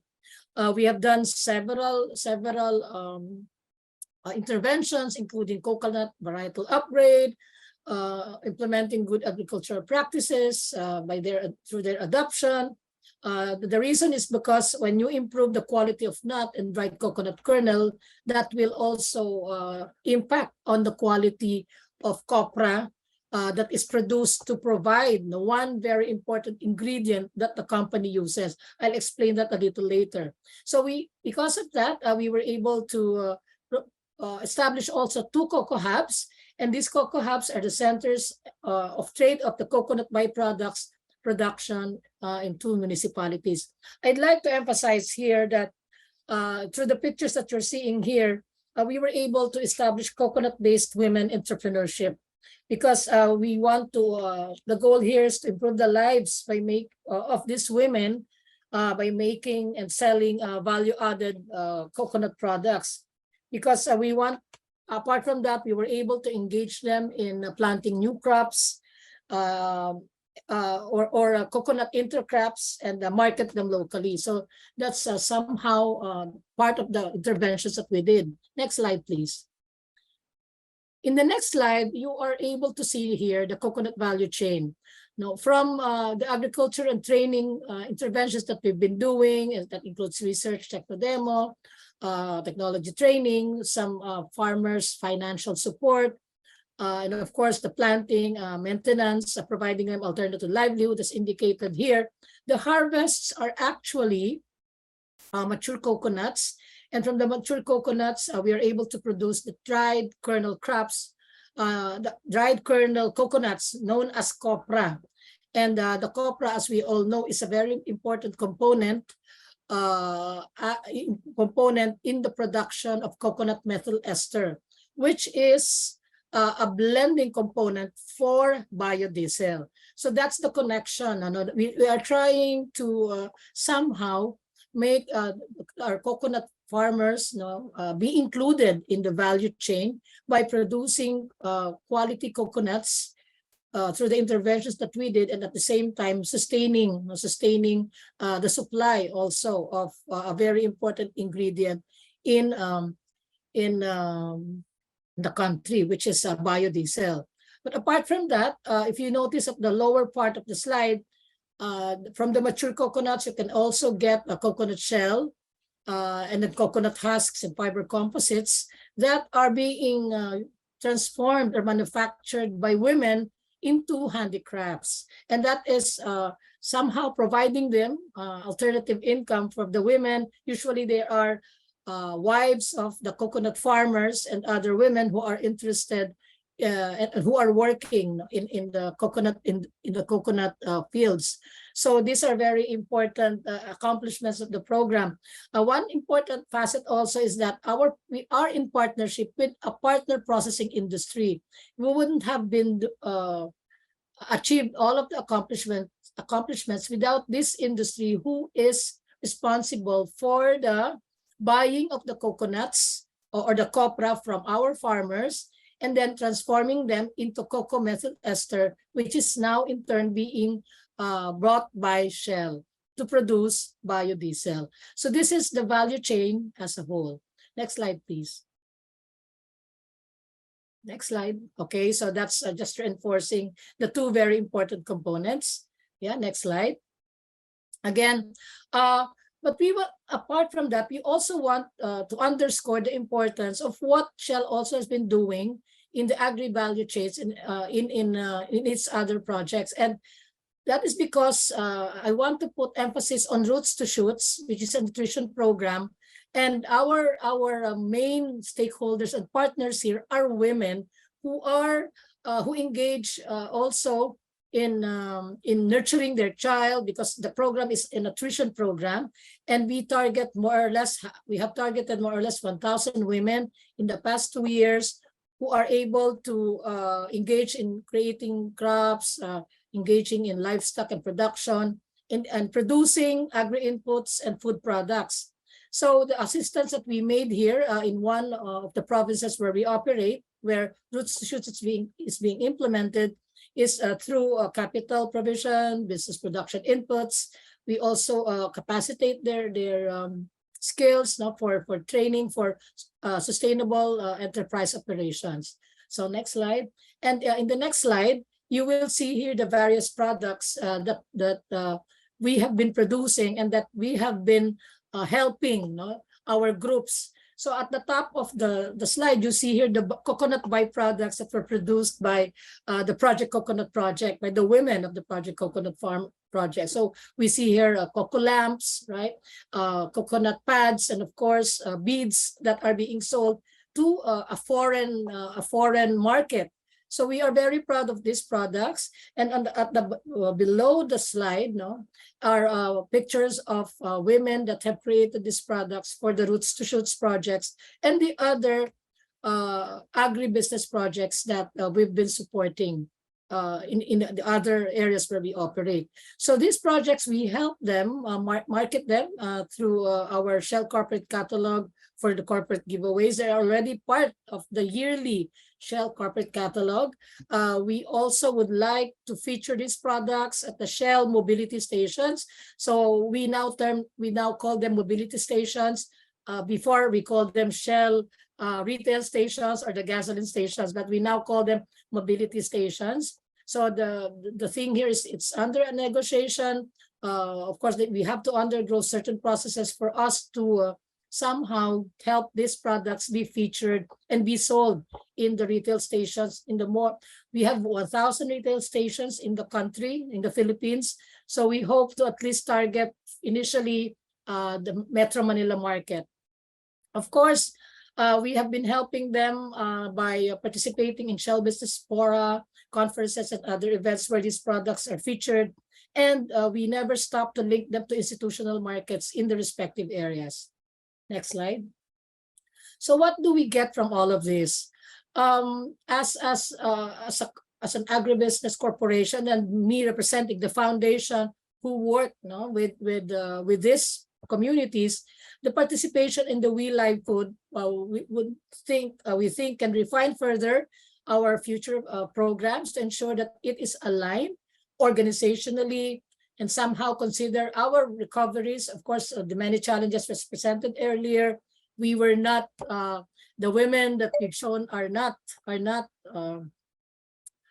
spared. All of us are affected by COVID, and in the pursuit of sustainable development goals in the food, agriculture, and other sectors. Of course, the result of the BTPW that was undertaken, we can make use of the identified scorecard gaps to help not just in our agribusiness enterprises, but those in other industries, to improve and expand our efforts towards building a more critical mass of empowered small women producers. So we are not just in agri-value chains, as I mentioned. We have been helping other women in other industries, in the service industry, and a lot more. So, and because of that, we continuously would like to invest in women initiatives.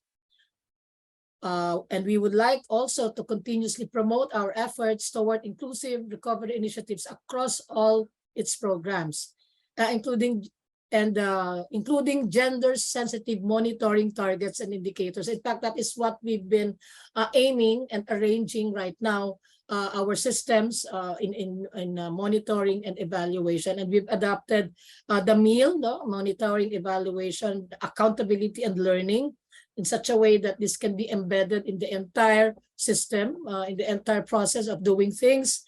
And I'd like to mention that this is the first time that this is being adopted. So Shell is very happy, and we hope that this can be also replicated in other Shell sites outside of the country, because Shell has also been doing several interventions, several projects, specifically in enterprises in outside of the Philippines.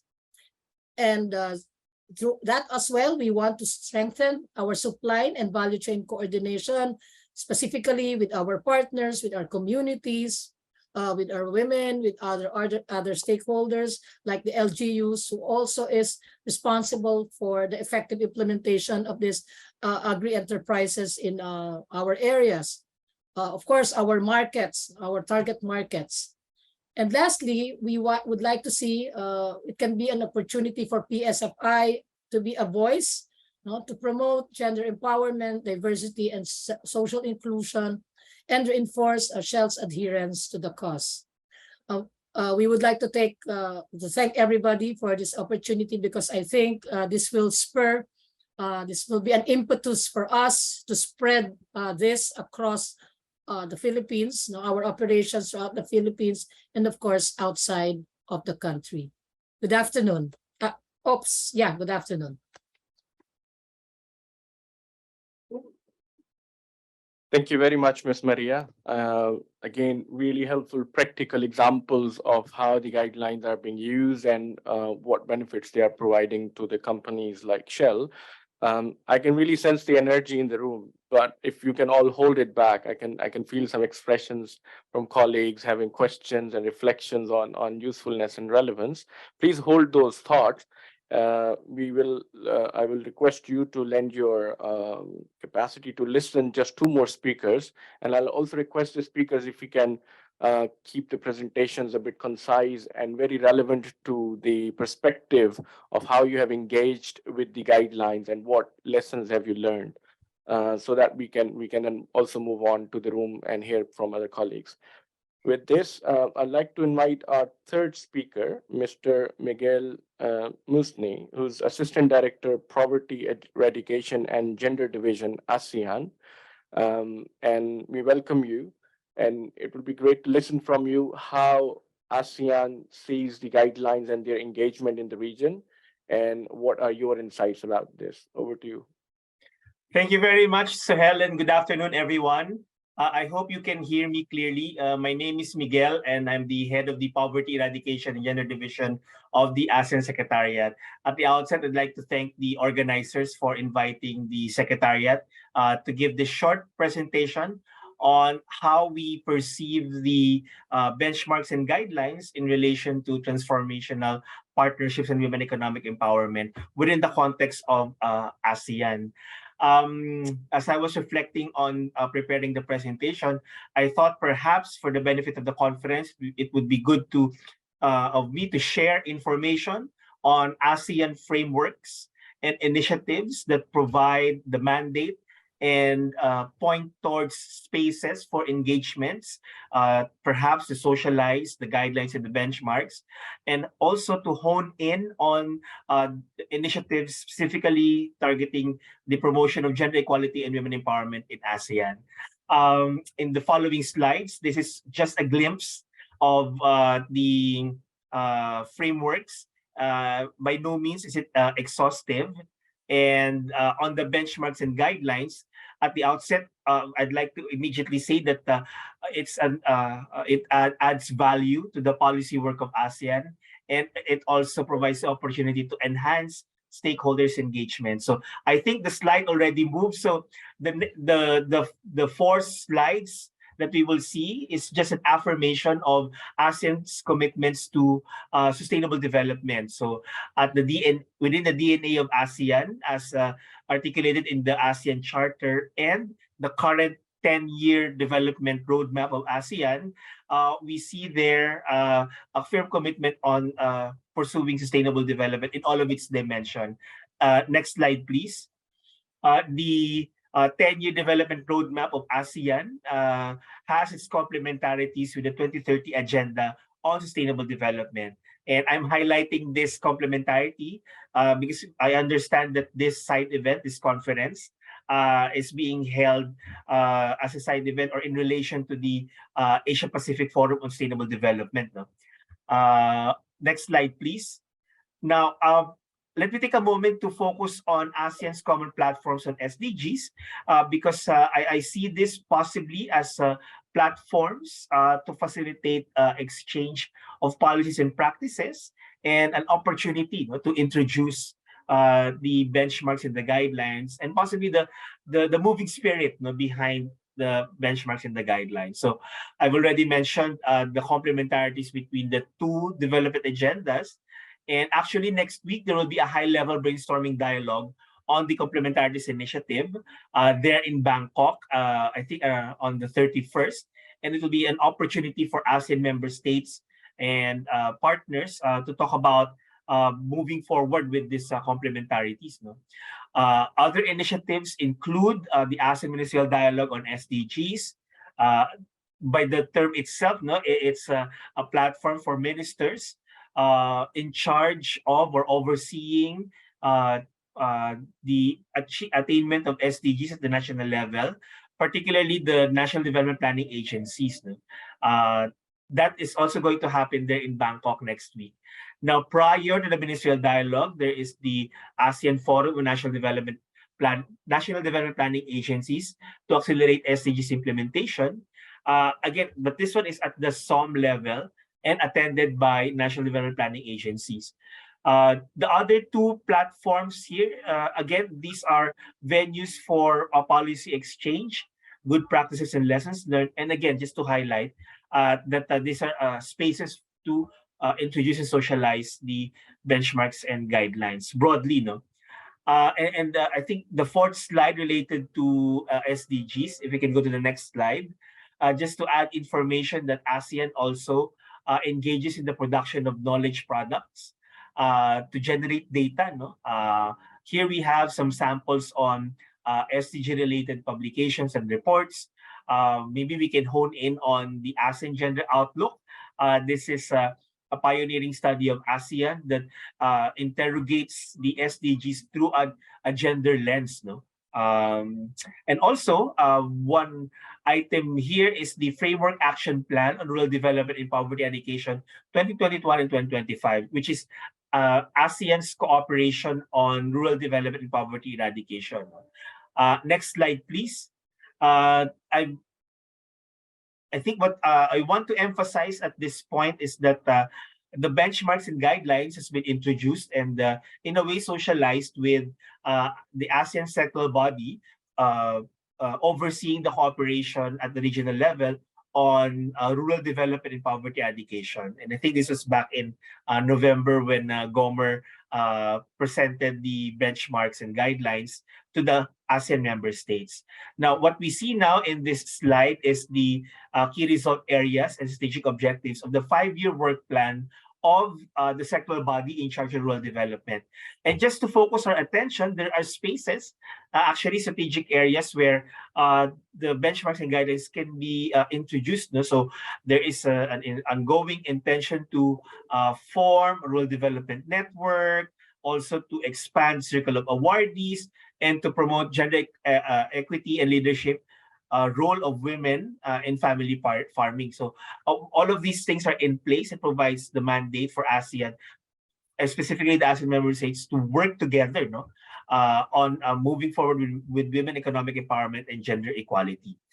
That's the power of this framework, this 5-year work plan, because it provides the mandate and clear priorities identified by the member states. Next slide, please. Now, complementing that is the ASEAN Master Plan Rural Development. It is a broader framework looking at promoting rural development because there's an appreciation that rural development is a cross-cutting issue. And so far, the approach has been quite compartmentalized in the at the regional level, and there is a huge energy to espouse an inclusive approach to rural transformation, and that is the spirit behind the development of this master plan. I'm bringing up the master plan because this has been adopted by the ASEAN leaders, and this is as a cross-cutting issue. Other ASEAN sectoral bodies would be engaged in its implementation, and through its implementation, there's an opportunity for the benchmarks and guidelines to be introduced and woven into the master plan's implementation, including mainstreaming gender perspectives in the master plan's implementation. Now, speaking of gender mainstreaming, if we can go to the next slide, there's also a broad framework on gender mainstreaming in ASEAN. It's also cross-sectoral interpillar.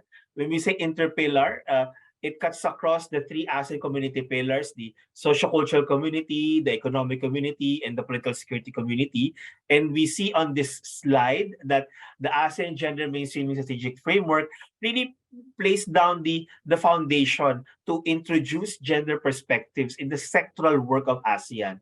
And related to what we're discussing in the conference, the sectors that we might be engaged with would be the food, agriculture, and forestry sector, the MSME sectors, and of course, rural development, poverty, education, and ASEAN's cooperation on promoting gender equality and women empowerment. No? I think in the version of the slide that I shared with Kathy and the team, my presentation ends here. But maybe if I could just add a couple more information, just to add a little more. There's in the ASEAN Economic Community pillar, there are a lot of energy on mainstreaming gender and also pursuing women economic empowerment. In the MSME sector, they have online platforms for women-led enterprises to develop their products, to network with one another. In the tourism sector, they're currently looking at guidelines for advancing gender equality. And also preventing gender-based violence in the tourism sector. Also in the creative space, in the creative sector, ASEAN has a cooperation on culture and the arts, and that's also one area for women economic empowerment. There are so many other things. We also have the ASEAN Women Entrepreneurs Network, and just last year, the ASEAN leaders adopted the ASEAN Declaration on unlocking women entrepreneurship in the region. And all of these things provide spaces for stakeholder engagements, particularly women's organizations and women-led businesses to be really involved in all of these initiatives. So I hope I didn't exhaust too much of the time allotted for me. And if there are any questions, I'd be happy to answer them. Thank you. Thank you very much, Miguel.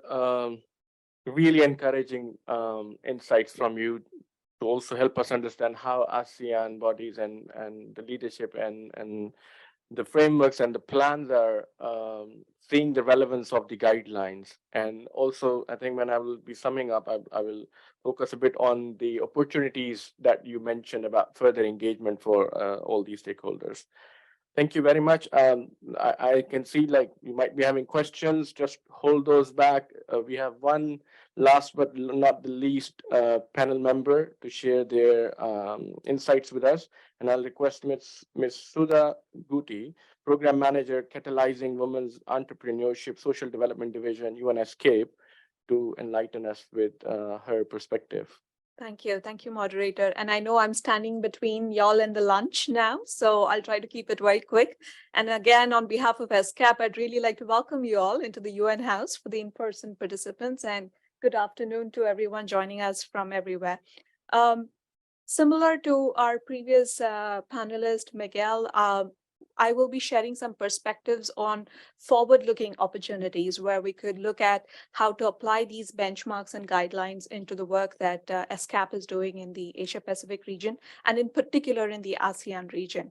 As the moderator mentioned, I manage a regional program here on women's entrepreneurship, which covers 6 countries in the Asia Pacific region, 2 in South Asia, Bangladesh, Nepal, Fiji and Samoa in the Pacific, and Cambodia and Vietnam in Southeast Asia.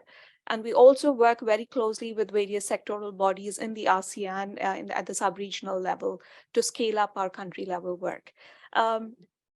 In the context of this program, I think the challenges that we see are not very different from the challenges we've been hearing since morning today on the barriers that women, particularly women, but men and women face in the agricultural value chains.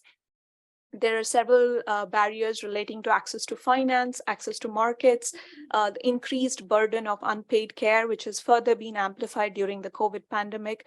These are challenges that cut across women-led businesses in our region. And I think the project itself that we are working on is very relevant and provides a huge opportunity to also work closely on the agriculture sector. Next, please. So while we work on a number of areas to improve the policy and enabling environment for women-led businesses, in the interest of time, I'll just focus on one of the initiatives we've been working on with the ASEAN sectoral body, which focuses on micro, small, medium enterprises. It's called the ASEAN Coordinating Committee on MSMEs. And we'll just watch a very short video on a toolkit that we just recently launched and how we see opportunities of applying the benchmarks in the context of that toolkit.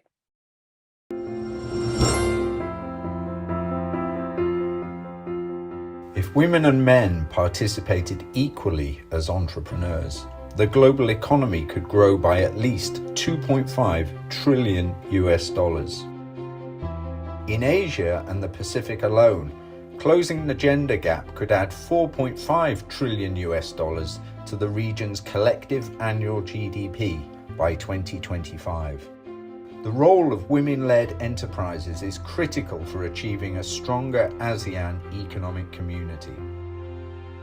However, glaring gender disparities continue to exist. While each country faces its unique set of challenges, some common barriers cut across the ASEAN region. Additionally, the COVID-19 pandemic has widened existing inequalities. Overcoming these barriers in the ASEAN countries requires understanding the length and breadth of these issues at the country level and taking immediate measures through reimagined policies, initiatives, and effective implementation. Hence, this toolkit was conceptualized to assist policymakers, particularly ministries and agencies responsible for MSME development. The toolkit is divided into 5 chapters. Chapter 1 provides an extensive overview of the context of gender equality and the importance of gender in MSME development. Chapter 2 of the toolkit lays out the context of women's entrepreneurship in the ASEAN region. Chapter 3 presents an overview of the MSME policies and structures in each of the ASEAN member states, outlining major challenges faced by women entrepreneurs, measures to support them, and recent initiatives and programs, concluding with suggested policy actions.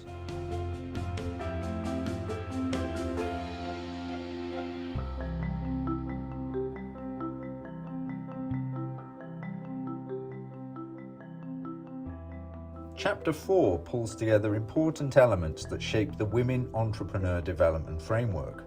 This chapter also presents more than 22 global and regional examples of good practices on women's entrepreneurship policy development. Chapter 5 presents the Self-Assessment Framework and Tool, which offers a detailed blueprint to allow policymakers to use a thorough diagnostic process to examine gender gaps in entrepreneurial and MSME policies and initiatives across 7 domains and 21 subdomains. It also presents a scorecard to enable monitoring and evaluation of progress by the countries over time. The implementation of this toolkit will strengthen policy support and develop a positive ecosystem for women's entrepreneurship, resulting in an increased number of women starting and managing entrepreneurial activities successfully in the ASEAN region, and encouraging higher economic growth and achievement of SDGs. The toolkit has been developed by SCAP in partnership with the ASEAN Coordinating Committee on Micro, Small and Medium Enterprises and supported by the Government of Canada.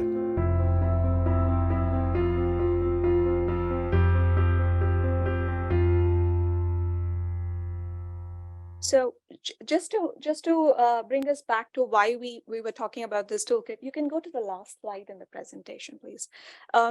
So the toolkit itself is a culmination of a lot of work we did at the country level.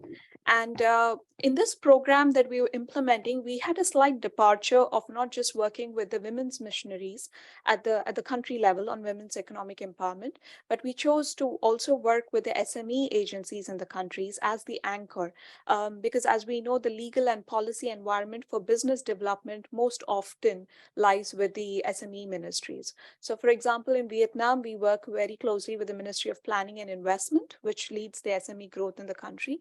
Last year, we undertook a review of the national SME law and identified specific provisions that made it into a new decree, Decree 80, which has specific provisions for women-led businesses.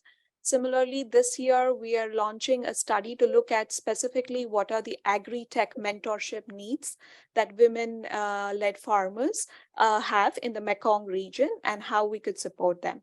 So this toolkit, what it does is it gives a structure, it gives a blueprint to look at various areas that impact women-led businesses and what can policymakers do specifically to address those. And that is where we see a lot of potential to work very closely also with ICI and others here to apply the benchmarks at the country level that we're working as well as at a sub-regional level. So some of the lessons that we've learned while working for the past 4 years on the program, as well as while developing the toolkit, is the toolkit itself took us 1.5 years to get endorsed. But what we found was that the process we invested in getting all of the 10 ASEAN country SME ministries to endorse the toolkit meant that it was launched at the ASEAN Economic Ministers meeting last year. It has been stated as a priority economic deliverable, and now countries are obligated to implement it. So it gives us the political will and framework to go much deeper into it. This year, Philippines has been identified as a pilot country to implement the toolkit. At the same time, we're continuing our work in Cambodia and Vietnam, where we already have the project ongoing with several stakeholders there. So the point here is that I think having the whole of government approach, investing in the process and getting the government buy-in, I think helps also in taking the process forward in terms of action. We also, like I mentioned, we have the SME ministries as the anchor ministries, but we also have a coordination platform at the country level, which has the representation of all sectoral ministries, national banks, women entrepreneur associations, who influence the policy-making process at the country level. And that we found has been hugely helpful in taking this forward. The toolkit itself has country chapters on all of the 10 ASEAN countries, which provides hard-hitting evidence, which cannot be ignored by policymakers, irrespective of whether their mandate is to mainstream gender or not. So I think that has really helped in terms of getting the evidence together. And last but not the least, I think it's huge achievement of the ASEAN Coordinating Committee on MSMEs, which is the economic pillar, but which took leadership not just to mainstream gender, but to have a very targeted initiative to ensure that women-led SMEs benefit, not because it is a nice thing to do, but it makes economic sense. We know that without women-led MSME growth, the region cannot just simply achieve the SDGs. So that's where I'll leave it. A lot more thoughts that I wanted to share, but in the interest of time, we'll stop there, and I'll be happy to answer any questions you might have. Thank you. Thank you very much, Sudha. I hope you all have found these 4 presentations and the speeches as full of learning as I have found them. Before I open the floor for the room to ask any questions or give contributions, can I check with the organizers how much time do we have remaining for the session? 5 minutes? Okay. Probably we can start with questions, and then we can move to the contributions. And I'll also like to check if there's anybody online who has any specific question.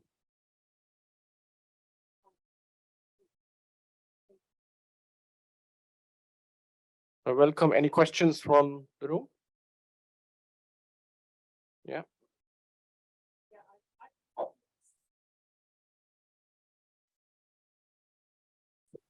All right. Yeah. Hi. My name is Lina Green. I'm the CEO of Angels of Impact. We support women-led social enterprises. So I'm really excited to hear a lot of the focus on women and entrepreneurship. So I just wanted to ask the Shell Foundation and some of the others who are looking at CSR type projects as a way to support. You've mentioned opportunities. You have Project Coconut, your Project Silk. Has there been a more coordinated way to see how you can actually integrate social enterprises into your supply chain, your value chain, and in turn, either you then have your ESG, your S in your ESG is often lost, right? That there may be a closer tie, and maybe also how the benchmarks that have been developed by ICEA could be closely tied to that so that we can complete that loop and then really be able to push social enterprises forward. Thank you very much. Before I request Maria and the panelists to respond, can I have one more question from the room so that we can maintain the consistency? Yes, Lisa. I'm just wondering with Miguel and with Suda, the strength of the guidelines is really about how it focuses on grassroots women, women who are actually not necessarily entrepreneurs, but are in the supply chain, who are in agriculture, and who are in the informal sector, which are the more numerous women who need to be empowered. I noted that in most of your presentations, the opportunities, much of it focuses on women's entrepreneurship rather than the more pressing problem of empowering women in agriculture and the informal sector who are part of agricultural value chains and the more numerous, and which has been identified by the UN high-level panel as the more important segments to actually, not more important, but equally important, but more numerous in terms of the agenda for women's empowerment to happen.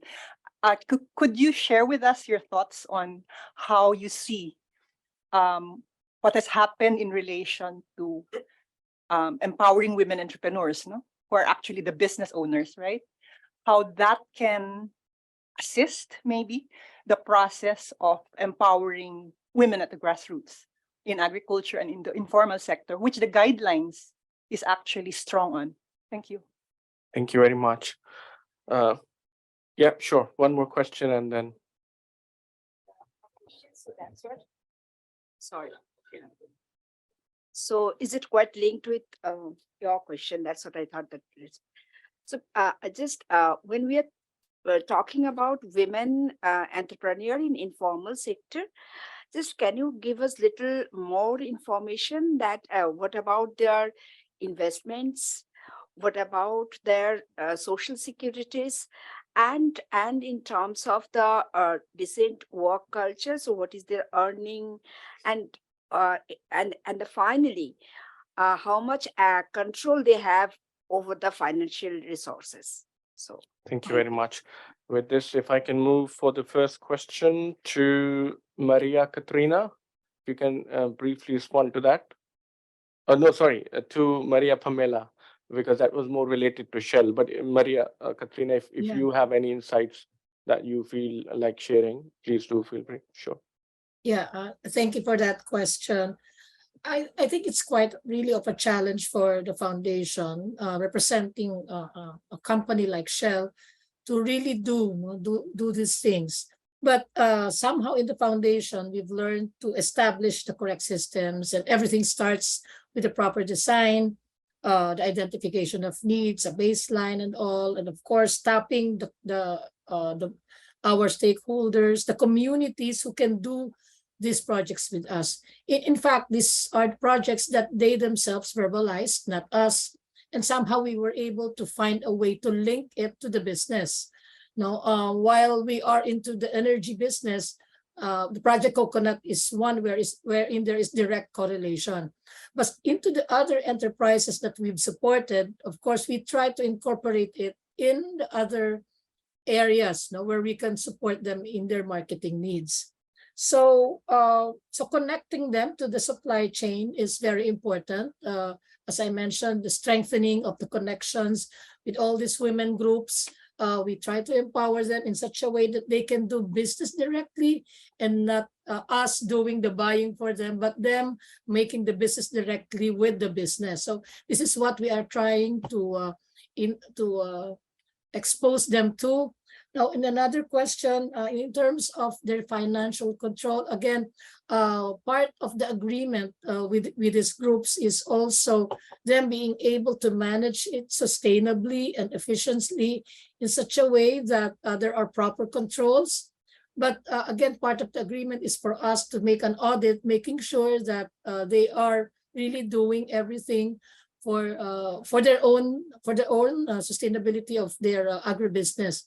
So in other words, in all the things that we do, we consider the aspects that somehow would make these groups function on their own, function independently, even create their own information system, and for them to be present in all undertakings, specifically in all the marketing meetings and all. So I think, and add to that, in relation to the benchmarks is making sure that we observe and we comply in such a way that these groups can exhaust the maximum benefits that each of them can get. So I think that's something that we really are even looking forward to. The scorecards that will be we can the scorecards, the gaps, so that we can apply them not just in the current projects, but embed them in our future programs. Does that answer your question?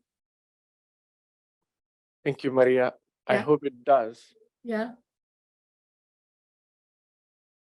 So just to repeat for Maria, for you, the question was about how CSR projects could be coordinated in a much better way so that the opportunities that they provide Yeah. could be maximized.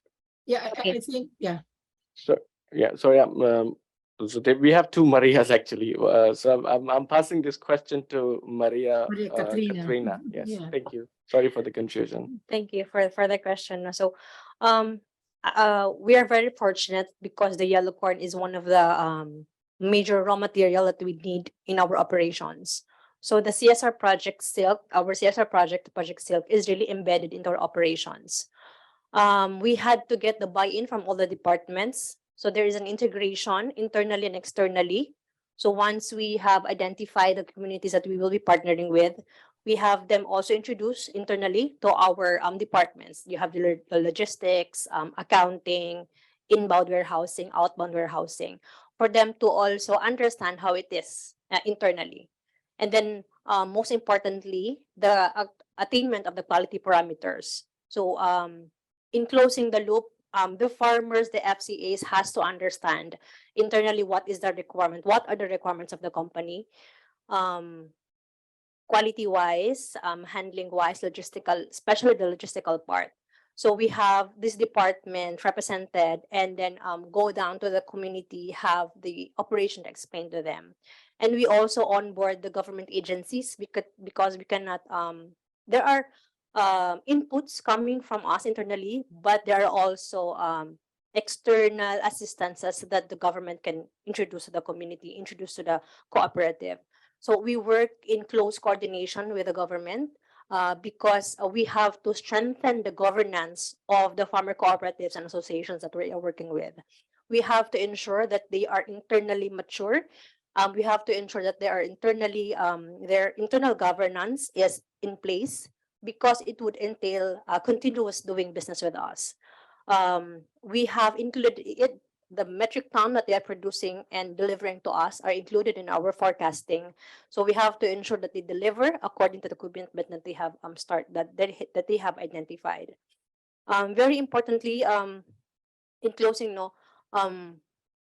the representations from the private sector, from the government sector, and other NGOs that we can utilize, literally maximizing our opportunities, maximizing our resources, resource mapping wise. We have to ensure that everyone that can be involved are involved. If the organization is producing much financially, if they are sound and continuously doing business, it would also mean that they would have the opportunity to continually doing business with us. And we also have to ensure that they are mature internally and externally, so they could also do business with other companies. We are not closing our doors, meaning they would be internally solely distributing to us, because sometimes in a perfect world, we aim to have 100% attainment of quality objectives. But in the practical world, oftentimes there are there are deliveries that do not match or do not attain our quality parameters. So they have to have a fallback where they could have that delivered, where the produce could also be bought by a certain organization or a certain supplier also. So we also provide opportunities for those farmer cooperatives and associations. I hope I was able to answer your question. Thank you. Thank you very much. Quite comprehensive. And if I can now, for the two questions, I can combine them first for you, Sudha, and then Miguel, please supplement it with your thoughts. So, Sudha, in your presentation, we heard more about economic growth of women at macro level, and then this guideline is focusing a lot on the economic growth at the micro level. So the question is how that macro level economic growth would support farmers at the micro level, particularly women. And then in addition to that, if you can share from your project more information about what investments are being made and what benefits are being created around social security, decent work culture, and the control of women on their assets. Thank you. That's a full day presentation in itself, but I'll try to like sort of present a few insights here, and we can also touch base afterwards. I think that precisely because what we are doing in SCAP is at a very macro level, we find this discussion and dialogue very useful to bring in more specificity in relevant places in the work that we're doing. Having said that, what we also try to do through this project is we have three components. The first one focusing on the policy and enabling environment, where our work with ASEAN and others fit in. We do a lot of work with national ministries to look at the policy, existing policies and laws, and what revisions need to be brought in, what effective implementation measures have to be done to help overall women-led MSME growth at the country level. But we have a second and third component, which goes much deeper, which is on the access to finance and access to digital skills. And here we have ventured into various areas. We've not kept it to one sector alone, but we worked very closely with private sector startups, for instance, in Bangladesh, where we supported a startup called iFarmer, which looks at the technological needs of specifically women farmers and small producers, and how the information gaps can be addressed.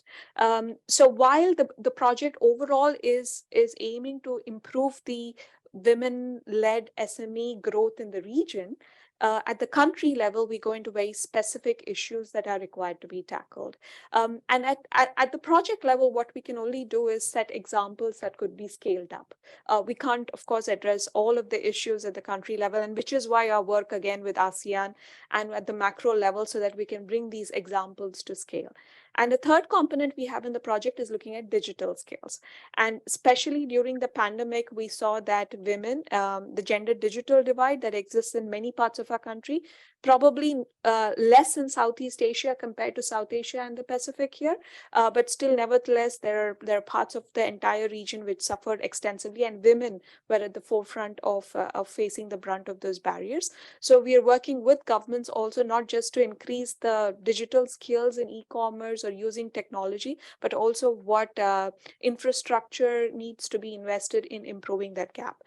Coming very briefly to the informal sector, it's a huge issue. We did a number of assessments during COVID, looking at the impact of COVID, and we saw that the maximum impact has been on the informal sector, and the least support has gone into the informal sector because they're not recognized by the governments.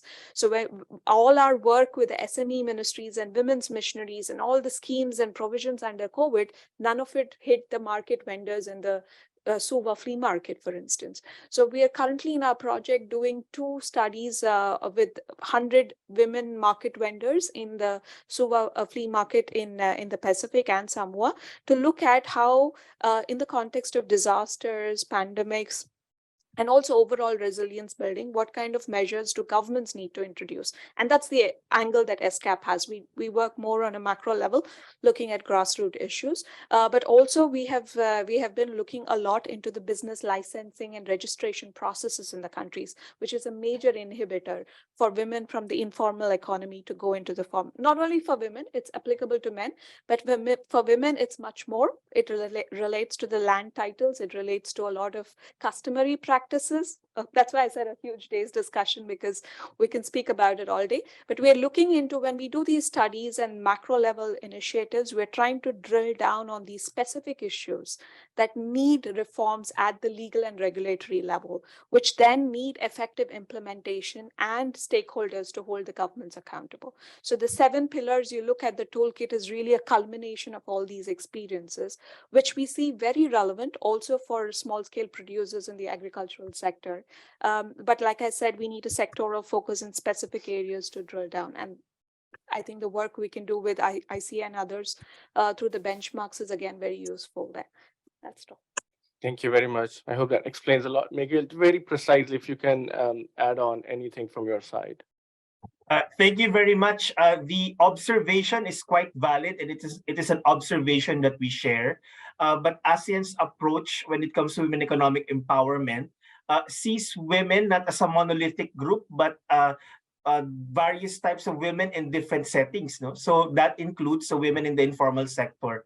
The challenge when it comes to regional cooperation at the ASEAN level is that there are specific policy focus undertaken by ASEAN sectoral bodies, although that doesn't mean that there are no cross-cutting cooperation. So for example, when we talk about women economic empowerment's nexus with the informal economy, that also touches on older women, and that has a different texture when it comes to older women in the rural and urban spaces.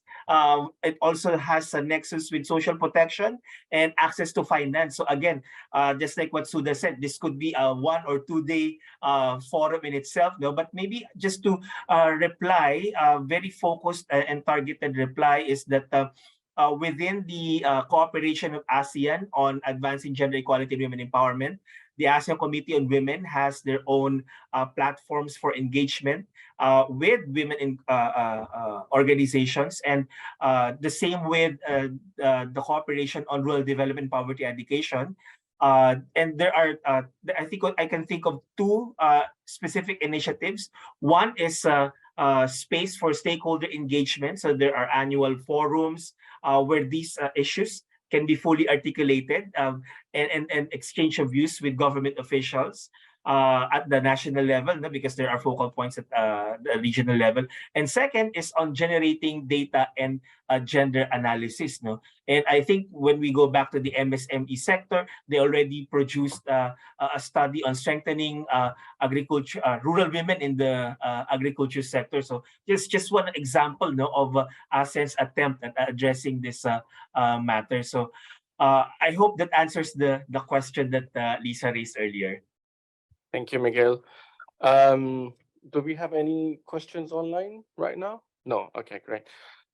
Before I sum up, I saw somebody raise a hand from that table, and if you can briefly ask your question or whatever you would like to share with us. Well, I have a very short question, like since you raised about the collaboration issues of MSMEs, you might follow that micro, small, medium enterprises have their own challenges, like many micros make a small, many small makes a micro, medium. That way, internal challenges are very deep in the business line. So are you taking care of all those things? Thank you. Maybe I can, yeah. Very quickly, you know, there are a number of challenges. When we look at the micro segment, what we're also finding is the biggest issue is the growth challenge. Many women, especially in our region, are stuck in the micro businesses because of the barriers of additional finance or lack of collateral to move into the medium segment. So that's one set of challenges we're dealing with. But the other set of challenges is access to technology, innovation, and skills. So these two are like the major aspects that we are working in through our program. But also just touching very briefly upon the earlier question is that there are a number of challenges when it comes to women's economic empowerment overall in different sectors, and SCAP is only one of the UN agencies.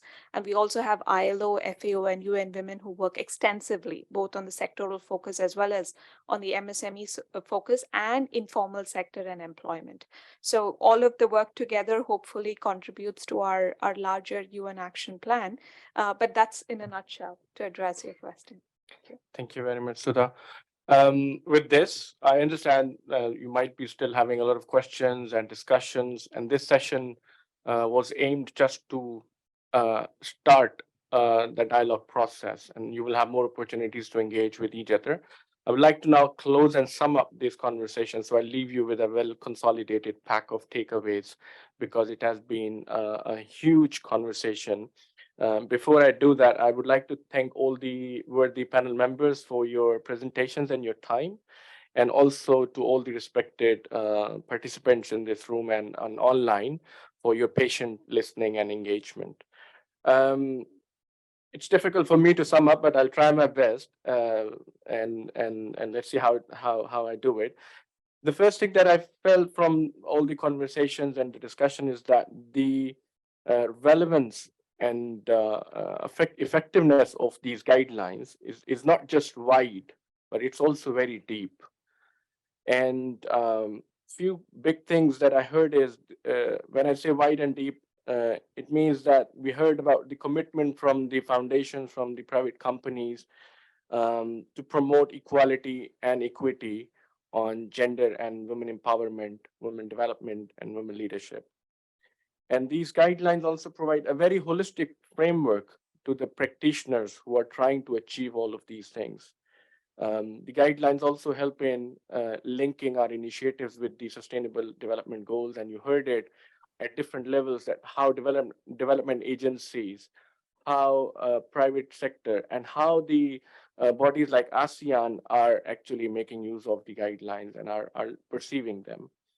And most importantly, it gives a very practical set of tools which people are using to assess and see what the transformational needs are, and then to learn and then provide that planning assistance in terms of achieving the grassroots level women economic empowerment.